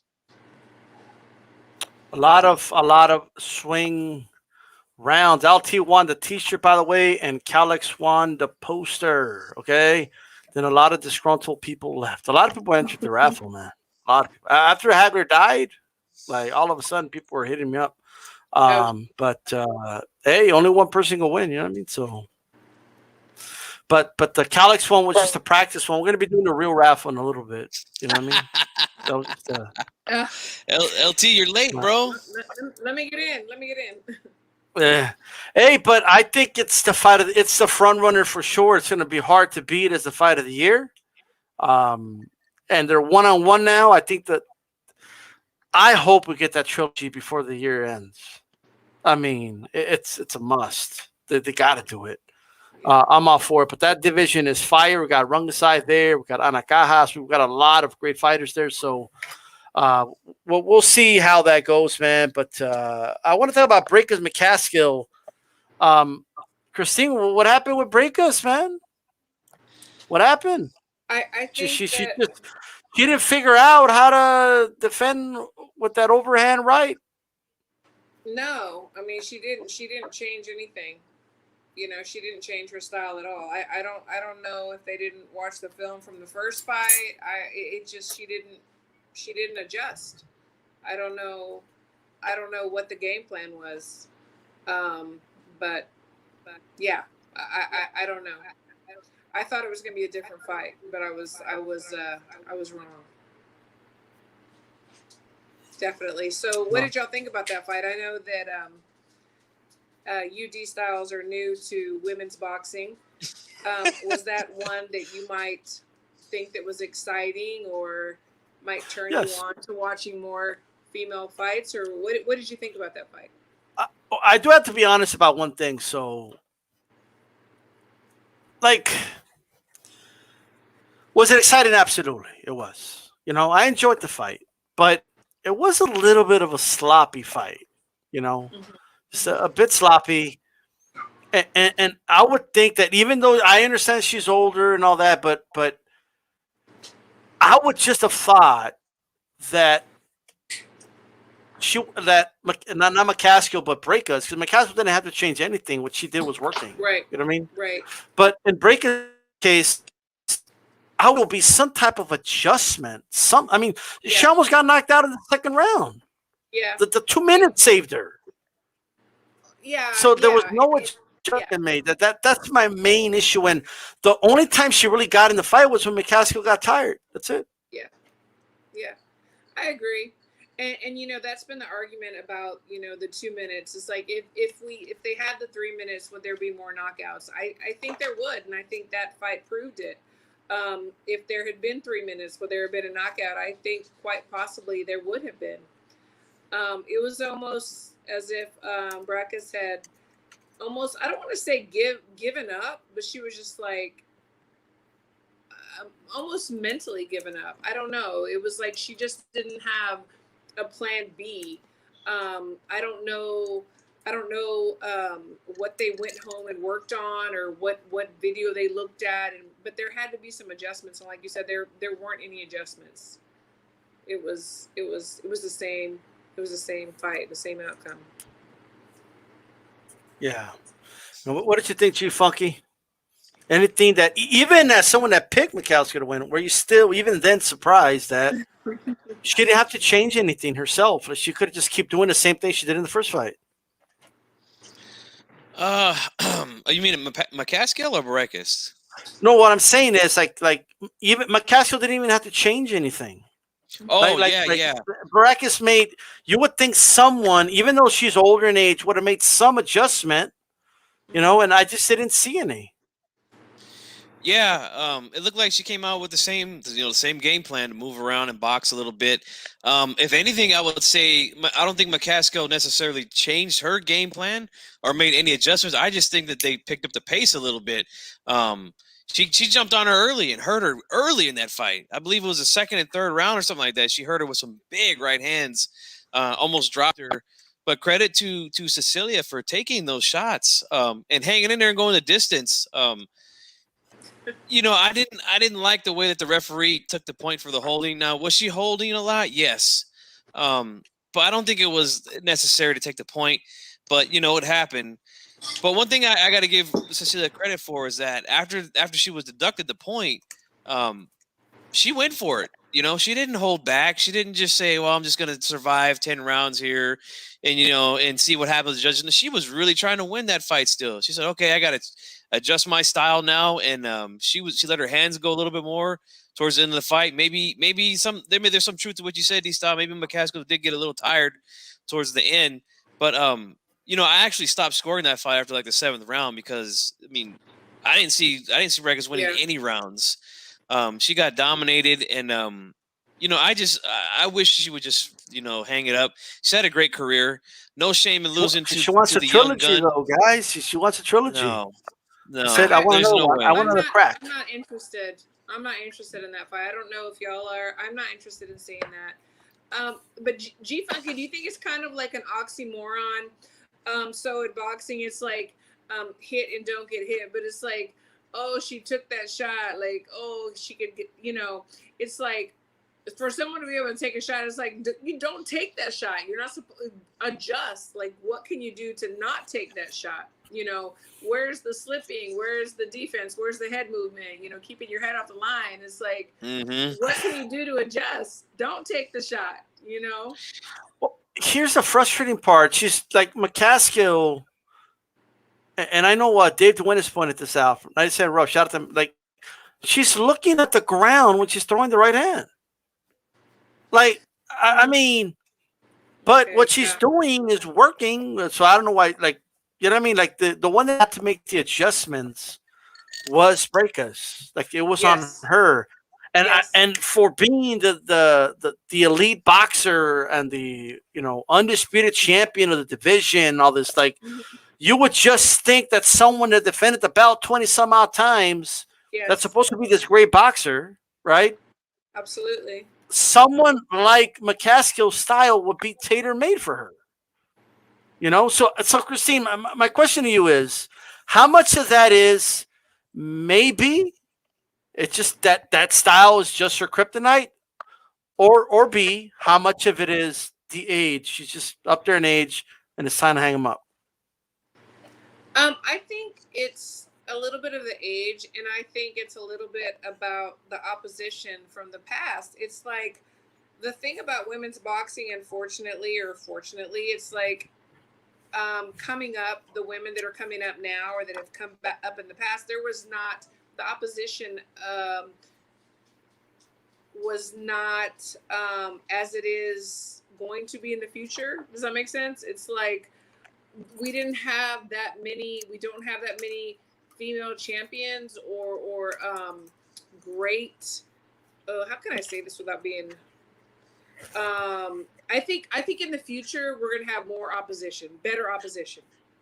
So I think that in the past the women had a less challenging time to become champion, and so now we're seeing that women are having more skill and actually being able to really box. And I think that that's going to be a problem for the future of boxing for females. Does that make sense? Well, it's going to be a problem for the old guard, right? Yeah. It is, and I'm telling you right now. Yeah. I agree. Yeah, and I'm not a big fan of Abel. I think that a lot of his boxers lack defense. but that's just my opinion. You know what it is, and this is what it is. It's the 2 minutes. It's the style that they've adapted to win under those circumstances. You know what I mean? That's what it is. Like at the end of the day. But here's the problem. Like you have a lot of these girls that now stayed in the amateurs longer, have to utilize skill a little more because now there's headgear. There's 3 minutes. You can't afford to lose a round like that because you only fight 3 rounds or whatever, right? So it's tougher. Like you have to be more skilled, and now you're seeing like I'm seeing, Michaela Mayer have an easy time with women that are supposed to be veterans, and it's should it be that easy? Like yes, some of the men have an easy time with veteran, but they're usually like the special fighters, right? Right. Now I'm not saying Michaela's not special, but you're seeing it with almost virtually every woman that's turning pro. Yes, they're ready to fight for world titles now. The newer generation is I believe more skilled and have more tools, in the shed. Their boxing, yes. Hey, Chief, okay, I'll throw this question to you from Aldub. How much blame do you give Abel Sanchez for Breakus performances? Oh, you know what? I'm going to be nice to him and say, you know what? I don't really think it was his fault, man. I just think we all know Father Time's undefeated, and when it catches up to a fighter, sometimes it just ends like this, Christine, you made a great point about her not being able to move her head or get her head off the line and getting hit with bombs continuously in that last fight. When the reflexes go, this is what happens. We've seen it with a lot of great fighters, especially on the male side of the perspective. Look at Roy Jones. Once his reflexes were gone, the guy was getting knocked out almost every time he got in the ring with somebody that was any good. So, I don't really think it. I mean, at the end of the day, if you can't get out of the way of a punch because your reflexes aren't there anymore, you can't really blame them on the trainer. I think that's what the problem was. But, I just think, man, it's just everything about her just looks really slow. And I've noticed that in the last 3 fights. And that's the reason why I picked McCaskill to beat her the first time. It's because she just did not look the same to me. I mean, that jab of hers used to be so good. Now it's just really lazy. I mean, every time she threw that jab, McCaskill was going over the top of that right hand. And that right hand was landing a majority of the time. It's just, I just think it's time to hang it up for her. No shame. She's had a great career. She's going to be in the Hall of Fame when it's her time. Right. And, let the young guns get in there and do their thing, because she might end up getting hurt,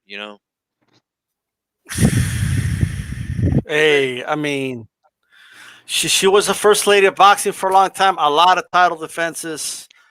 But I'm telling you, man, I do feel a little bad for her because just when women's boxing is starting to get more and more attention, they watch her lose. A lot of people didn't watch the first portion of her career, so it is what it is. You know what I mean? But at the end of the day, right woman won, and I thought that the zone scorecards were a little too close, but that's not here nor there. I thought McCaskill clearly won. Yes. But I got to tell you right now, if Katie Taylor moves up or Clarissa Shields moves down, I would favor them over McCaskill. It's got to be honest. So I just think she's holding the belt until somebody better comes up. It's my opinion, but I don't know what you guys feel about that. Well, I mean, does she get better or does she stay the same? I mean, does she improve? I mean, look at the Canelos and some of the other. Does she get better as she grows and with her opposition, or does she stay the same? Yeah, good question. And if she does add little wrinkles to the game, she's already shown that she's tough. She's already shown that she can go in there and bang. She's already shown that she doesn't care about getting hit, and those are the type of fighters that can give you the most trouble, And if she adds little things here and there, man, she could be a tough girl to beat, Absolutely.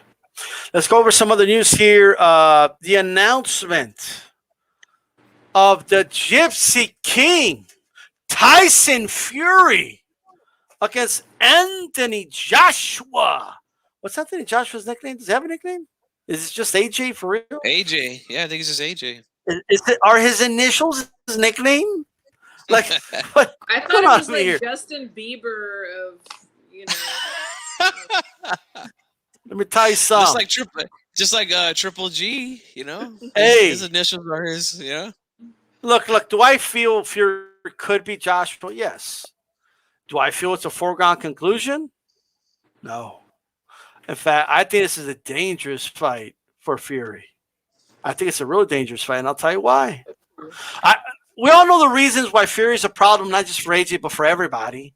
He's really tall. He's elusive. He's got really good head movement. We already know those things, right? He's really good on the inside. But AJ, however, I think his mid-range game is better than Fury's. I really do believe that. I think he has a more powerful punch than Fury. I think he has a stiffer jab. I think he has a more versatile jab than Fury's. I'm not that impressed with Fury's flicking jab, but some people think he's cheating that way. It's not here nor there. I also think that not like in the Wilder fight where he had to, anticipate and worry about one punch against AJ, he's going to have to worry about multiple punches because AJ also has a right hand, okay, but he also has a hook. He also has an uppercut. You're going to duck low like that on AJ now, Fury, because you're going to get hit with that uppercut, which is the deadliest punch in the heavyweight division outside of Wilder's right hand, in fairness. But he's more versatile than anyone. Don't shake your head at me, Christine. He's the most versatile fighter he has ever faced. The closest that Fury's fought that can come match him in boxing skill. That I agree with, yes. Was a little cruiserweight called Steve Cunningham. Okay? Yeah. That dude was just too little for him. Okay, but you know what he did do to Fury? He set him up, hit him with a big, I believe it was a right hand, and dropped him. Okay? If that happens with AJ, it's over. But what are your thoughts, Christine? Tyson Fury's awkward, as we know.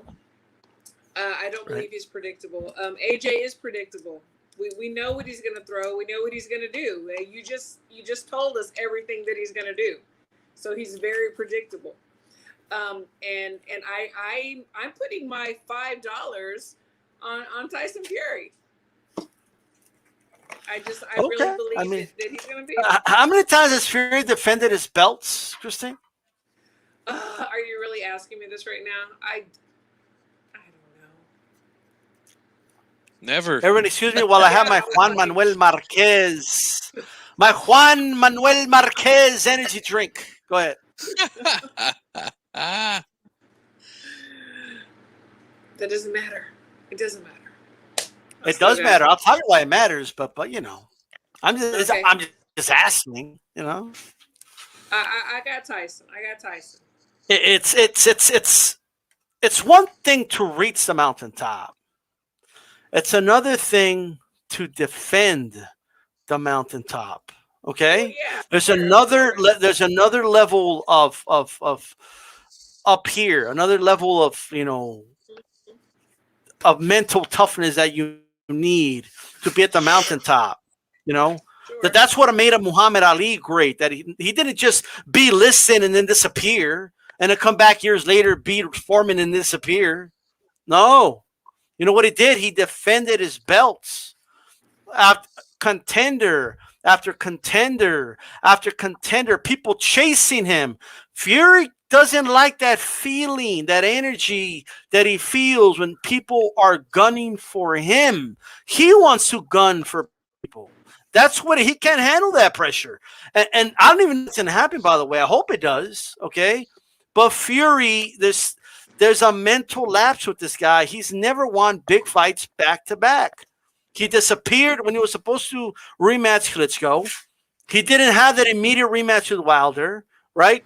And now you expect me to believe he's going to go from Wilder to Fury? What are the chances? There's a mental lapse with this dude. Right. When I saw that little chubby Mexican beat the king, I said that too was going to get to that head. So now anything is possible. No. Hold on. Wait. So Just saying. the little chubby, you're talking about Andy Ruiz, right? Yeah. She's talking about G-Funk, all right? Yeah, obviously. No, wait. You know what the mistake people are making? I'm not necessarily saying you're making this. Yes, you are. They're fight as some type of they're submitting it as evidence, right? And they're like, look, AJ, and it's like, what was it, like his 5th or 6th defense, by the way? Lost to Andy Ruiz. Let me submit this as evidence. Ruiz has no neck. You could punch that dude all night. He don't go nowhere, right? Steve Cunningham would never knock down Andy Ruiz. So what happened? You know, he has a low center of gravity. He's short. He's got no neck. Okay, he's got that Homer Simpson style where he just takes punches all night. Okay, he got hit with a 4-5 punch combination. Then he landed that big haymaker on AJ and hurt him. Right? The style is different. The hand combinations. He has faster hands than Fury. It's a completely different style. Completely different type of challenge than Fury. You know what I mean? I got him. Guys. That's right, Coco. The boxing Don. I got him. It's not unless is Fury going to get chubby and 6 feet tall like overnight or what? Unless that's going to happen. Just put your $5 down. That's all I got to say. $5. $5. Got 5 on it. Okay. $5 foot. She's buying me my Subway. Okay, after that fight, I'm gonna get the meatball sub and shit. You know what I mean? Chips and soda. I gotta do it $6.50. She can buy me my drink too and my little chips. Get my Doritos. She fucking talked to us about this fight. Apparently, oh, by the way, Christine, I don't know if you know this, but it's actually gay. This fight's gay. Yeah. I'm like, come on, y'all. Like, seriously? People are ridiculous. Terrible. Undisputed is gay now. Well, it's only gay when the fanboy fighters aren't involved. Right. That's the problem. These guys are not real boxing fans to say things like that. This is not real boxing coverage to say that about being the undisputed heavyweight champion of the world. Right. Like what's better than that? Literally nothing better than that. And these guys want to shit all over it and say things like, it's gay. It's a gay fight. Like, give me a break, man. This is a great fight. This is a great fight for boxing. You know why it's gay? You know how I know the fight's gay? How do you know? Because it's gay. I don't know. I don't know, actually. This is one of the best matchups today. Like, hey, by the way, guys, Christine could say little chubby Mexican because she, like she could say it. I'm a chubby Mexican girl. If you're Mexican, you could call Mexican chubby Mexican. You're allowed to do it. You know what I'm just saying? Nobody else can do it. And don't worry, guys, in the chat, we will definitely talk about this homo rhetoric that people are using to talk about this fight tomorrow on Uncensored. We'll go into that for sure. But what do you think of the announcement? Oh, for sure. Uncensored tomorrow. Chief Funky Boxing. We got to check that out. Hey, talk to us, Jim. What do you make of the announcement? I mean, there's no venue or anything yet, but apparently they've signed now. Yeah, that's the thing, man. People are acting like this is something new where guys agree to terms, they sign the contract. This is usually the last thing that goes down, right? The venue and the date. Mm-hmm. So I mean, but these guys got to spin the narrative any way they can. The spin doctors, But the bottom line is this: we're getting undisputed, and it's for the heavyweight championship of the world. And there's nothing bigger than that in boxing. There's nothing better than that in boxing. What better than to have a reigning undisputed heavyweight champion of the world? Nothing, So I think it's a great fight, and I can't wait for it, man. I'm still undecided on who's going to win because I think it's a really good style matchup. But you know me, man. I'm all about undisputed. Hey, Xavier Sammy with the super chat says, "Why is there a girl on the stream? Women know nothing about boxing. Kick her off." God damn. Well, what's with the unprovoked attack? Like, what's? I love it. Get it? I love it. Yes, you're right. Yeah.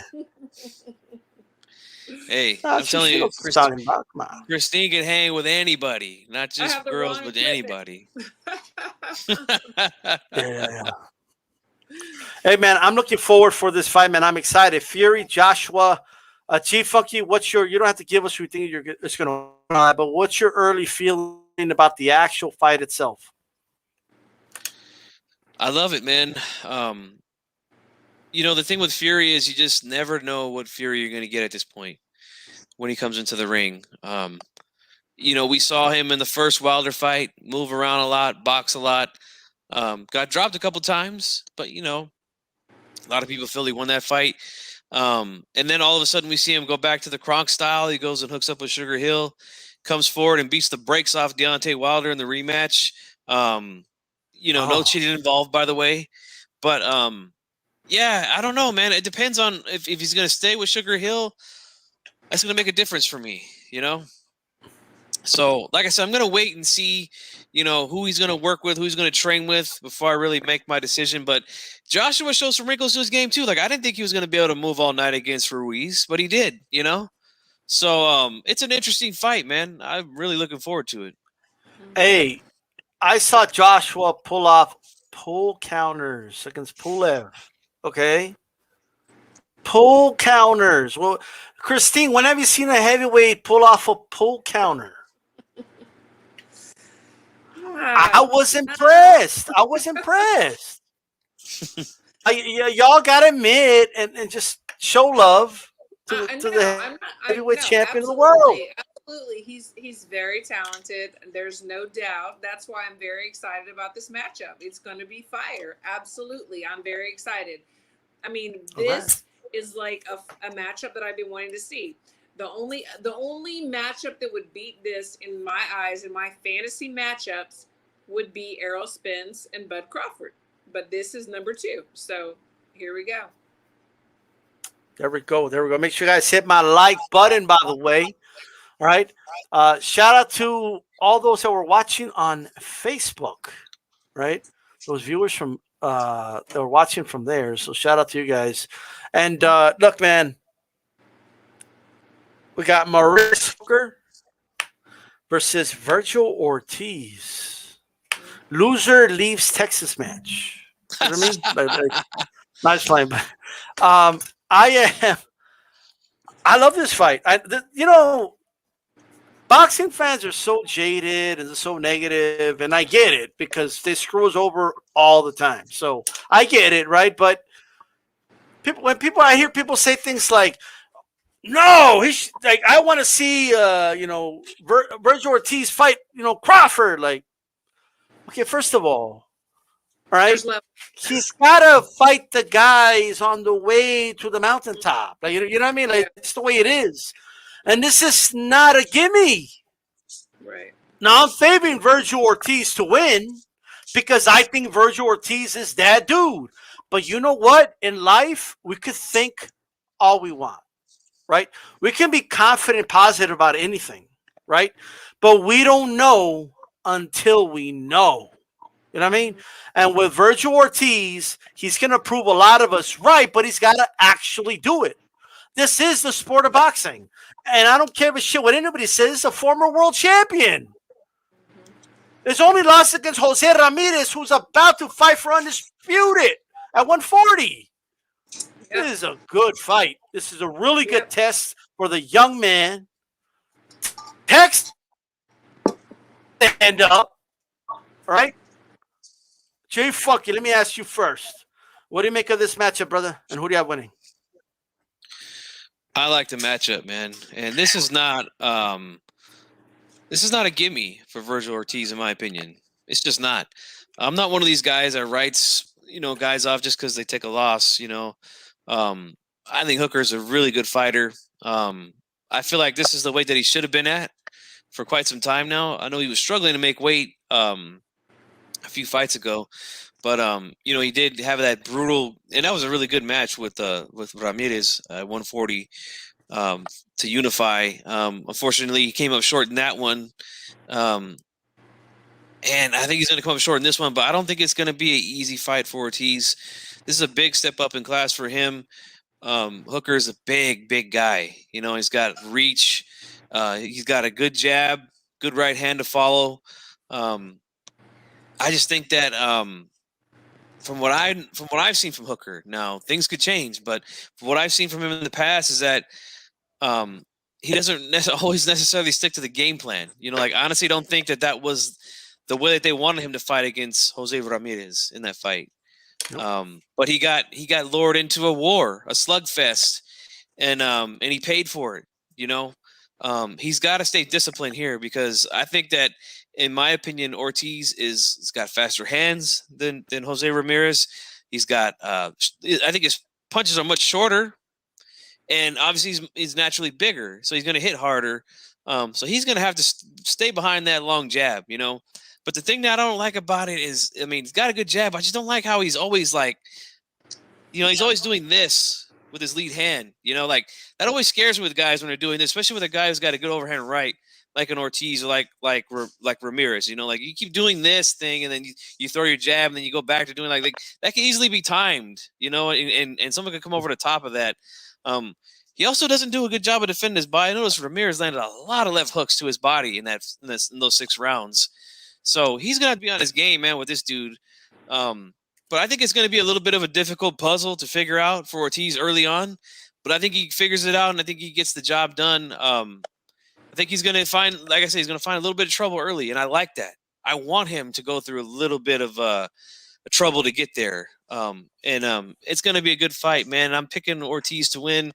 I think he's going to be one of the best fighters at this weight class in a couple of years. So I'm excited to see it. Good step up for him. Hey, yeah. Christine, talk to us. What do you think of the matchup?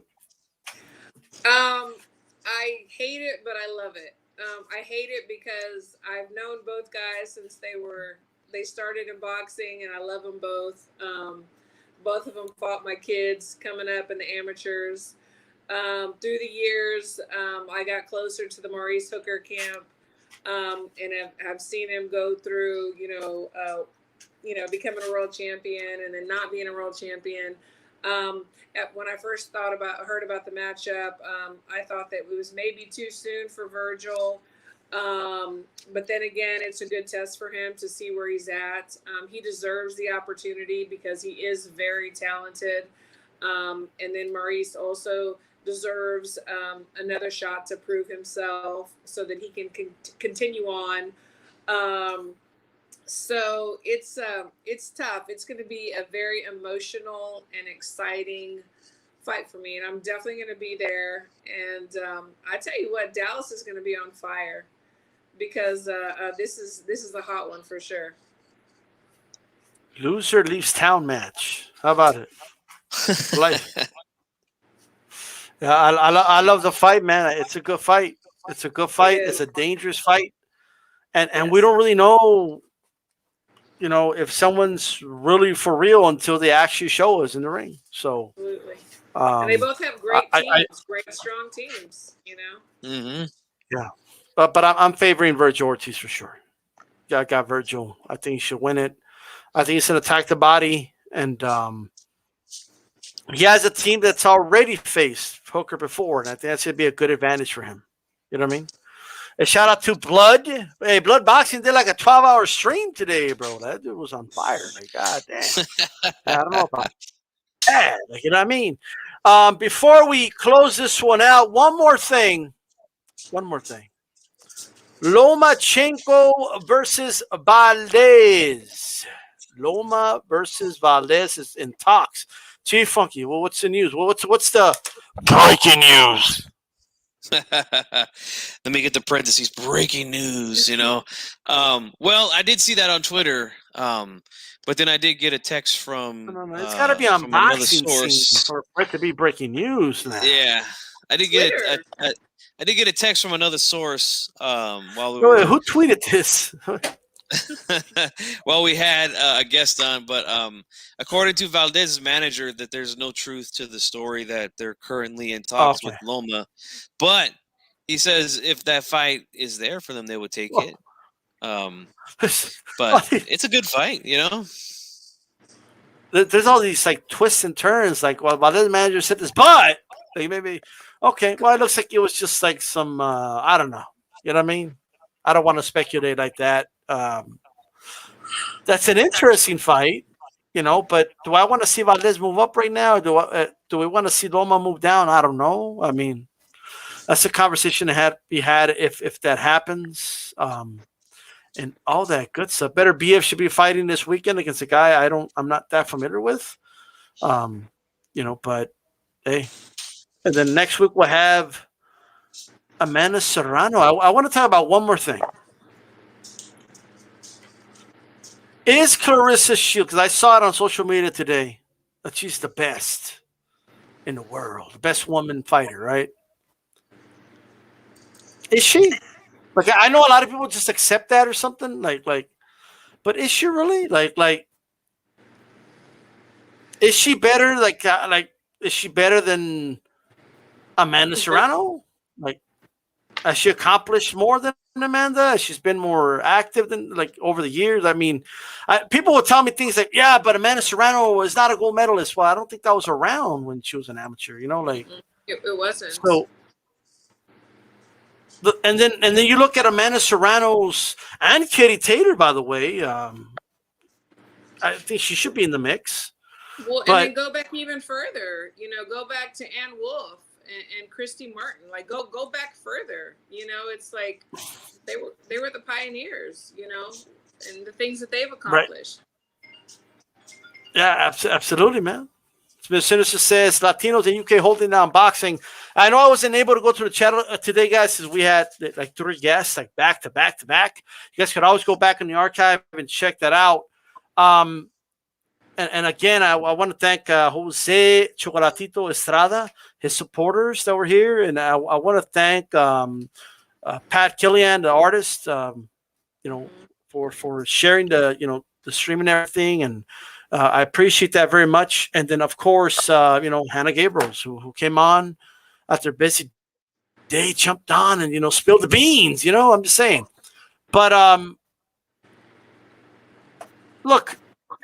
Before I pass it to you, Christine, when I look at Amanda Serrano's divisions, if you look at the sheer numbers, there's more participants, which tells me there's more competition, which tells me that you're more than likely to have stiffer competition because, not for nothing, and honest to God, guy, I'm not trying to be like a dick or anything, but I really am not, right? No, but some of Clarissa Shields' divisions had 19 women in it. Half of them had losing records, and another quarter were batting 500. Just think about that. Some of her opponents were former opponents of that Breakus beat years ago. You know what I mean? So I just don't. I don't know. I mean, should we factor that in? Level of competition and how stiff competition there is? Because we do that for the men's division. It's like if we want equal everything, then we have to do equal everything. I mean, isn't that what we're trying to do? Yeah. Absolutely. That is what we're trying to do. Yep. I mean, is she forget about Guo, right? Let's forget about that because I got to be honest. And I've said this for a long time. I've been telling you guys for a long time. Okay? To me, the best ever is Layla Ali. All right? Now, people are going to say, no, Ann Wolf. She ducked Ann Wolf. I know someone that worked for Layla that tells me otherwise. And I trust the source. You know what I mean? So, they were trying to make the fight with Ann Wolf. Okay? But we're not behind closed doors, though. We're not paying attention to those things. Right. But that doesn't mean she would beat Ann Wolf. We don't know because they didn't fight. Right. But my point is, there's Layla Ali, there's Ann Wolf, there's Christy Martin. There's a lot of names out there. But let's forget all time. Right now, is she the best right now, in your opinion, Christine? In my opinion, no. I agree. Okay. All right. Okay, Chief Funky, do you think she's the best right now? No, I'm with Christine. I don't think she is. Just like you said, lack of competition, man. I mean, it's not her fault, but that has to be taken into consideration. And then she's calling And I get it; it's really not her fault. But like, she's calling out Katie Taylor to like. I mean, Katie Taylor's a lightweight. Yeah. Do you guys know? This is like the equivalent of Jermell calling out Lomachenko, guys. It's like the equivalent. Absolutely. And then saying, well, you move up. Like, what? Yeah. Like, what do you mean? Like, that's crazy. Like, put in the man's perspective. Like, Hanna Gabriels had to move up to fight Chris Jamel Shields. wouldn't do that. And Jamel, he wouldn't do that. Yeah. Because first of all, guys couldn't do it. I mean, that's just not a thing, Like, but right. that tells you the lack of competition that she has because she's calling out all these women. You know what I mean? Yeah. She has to call out the women in the lower weight classes. Now she has Marshall there. I think that's a tougher fight than people think. Gabriels is still around. You know what I mean? Does she still have nightmares of the knockdown? I don't know, but she's not in a hurry to fight her. Well, but the thing that Hanna didn't mention was that 2 days before, Clarissa's last fight on Twitter, she posted the picture of Hanna when she was, punching Hanna. So obviously it's still on her mind. Oh, okay. Yeah. I mean, she didn't post a picture of her getting knocked down, right? Not that picture. You know what I mean? Absolutely not. But I just here's the thing. I think it's debatable. You know what I mean? Like someone can make the argument, and it's plausible. They could say, you know what? I just think her Shields, she just has the best natural skills out of all the women, and stuff like that. If they want to do it, yeah, fair enough. If that's what but you can't base it off of level of competition. Right. I know that. You know what I mean?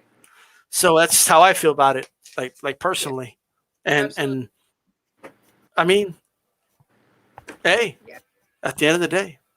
But this has been a great show. I want to thank everybody. Okay, even the misogynists that came in, everything. I want to thank everybody that came on and supported. You know what I mean? Absolutely. Major Key Boxing, Puerto Rico Rum, Pound for Pound Boxing Real, Toby Bartlett, all you guys, Shushan, everybody, Chicano Prophet, Night of Tuaku. Hope you enjoyed the back guest. You know what I mean? And tomorrow we hit him with the 3-peat today, Yeah, that's right. Tomorrow tune into G Funky Boxing for Uncensored and subscribe. Christine, tell everybody where they could find you. Everything is the same. In the Ring with Christine, Twitter, Facebook, Instagram, YouTube, Potatron Network. In the Ring with Christine. Please subscribe, follow, and share. And believe me, guys, she knows what she's talking about. Don't listen to the other guys. She knows what she's talking about, man. It's okay. That's right. Hey, who's down with HCP? Everybody, okay? And by the way, anyone who gets links from either Instagram, Messenger, or Facebook, keep in mind that for whatever reason, those apps take you to YouTube through their the web version. If you're not signed in, then you can't participate in the chat or anything like that. You know what I mean? Just come to the app and type D-Style Boxing, all right? And catch us on there, or make sure you sign in. That way you could jab the like button, okay? And then that way you could comment and participate and all that good stuff. Once again, shout out to everybody. This is D-Style Boxing. Who's down with HCP? Are you down with HCP, G Funky? You know me. Hey, Christine, are you down with HCP? Yeah. There you go. All right. Who's down with HCP? Everybody. We're out. Peace. Everybody.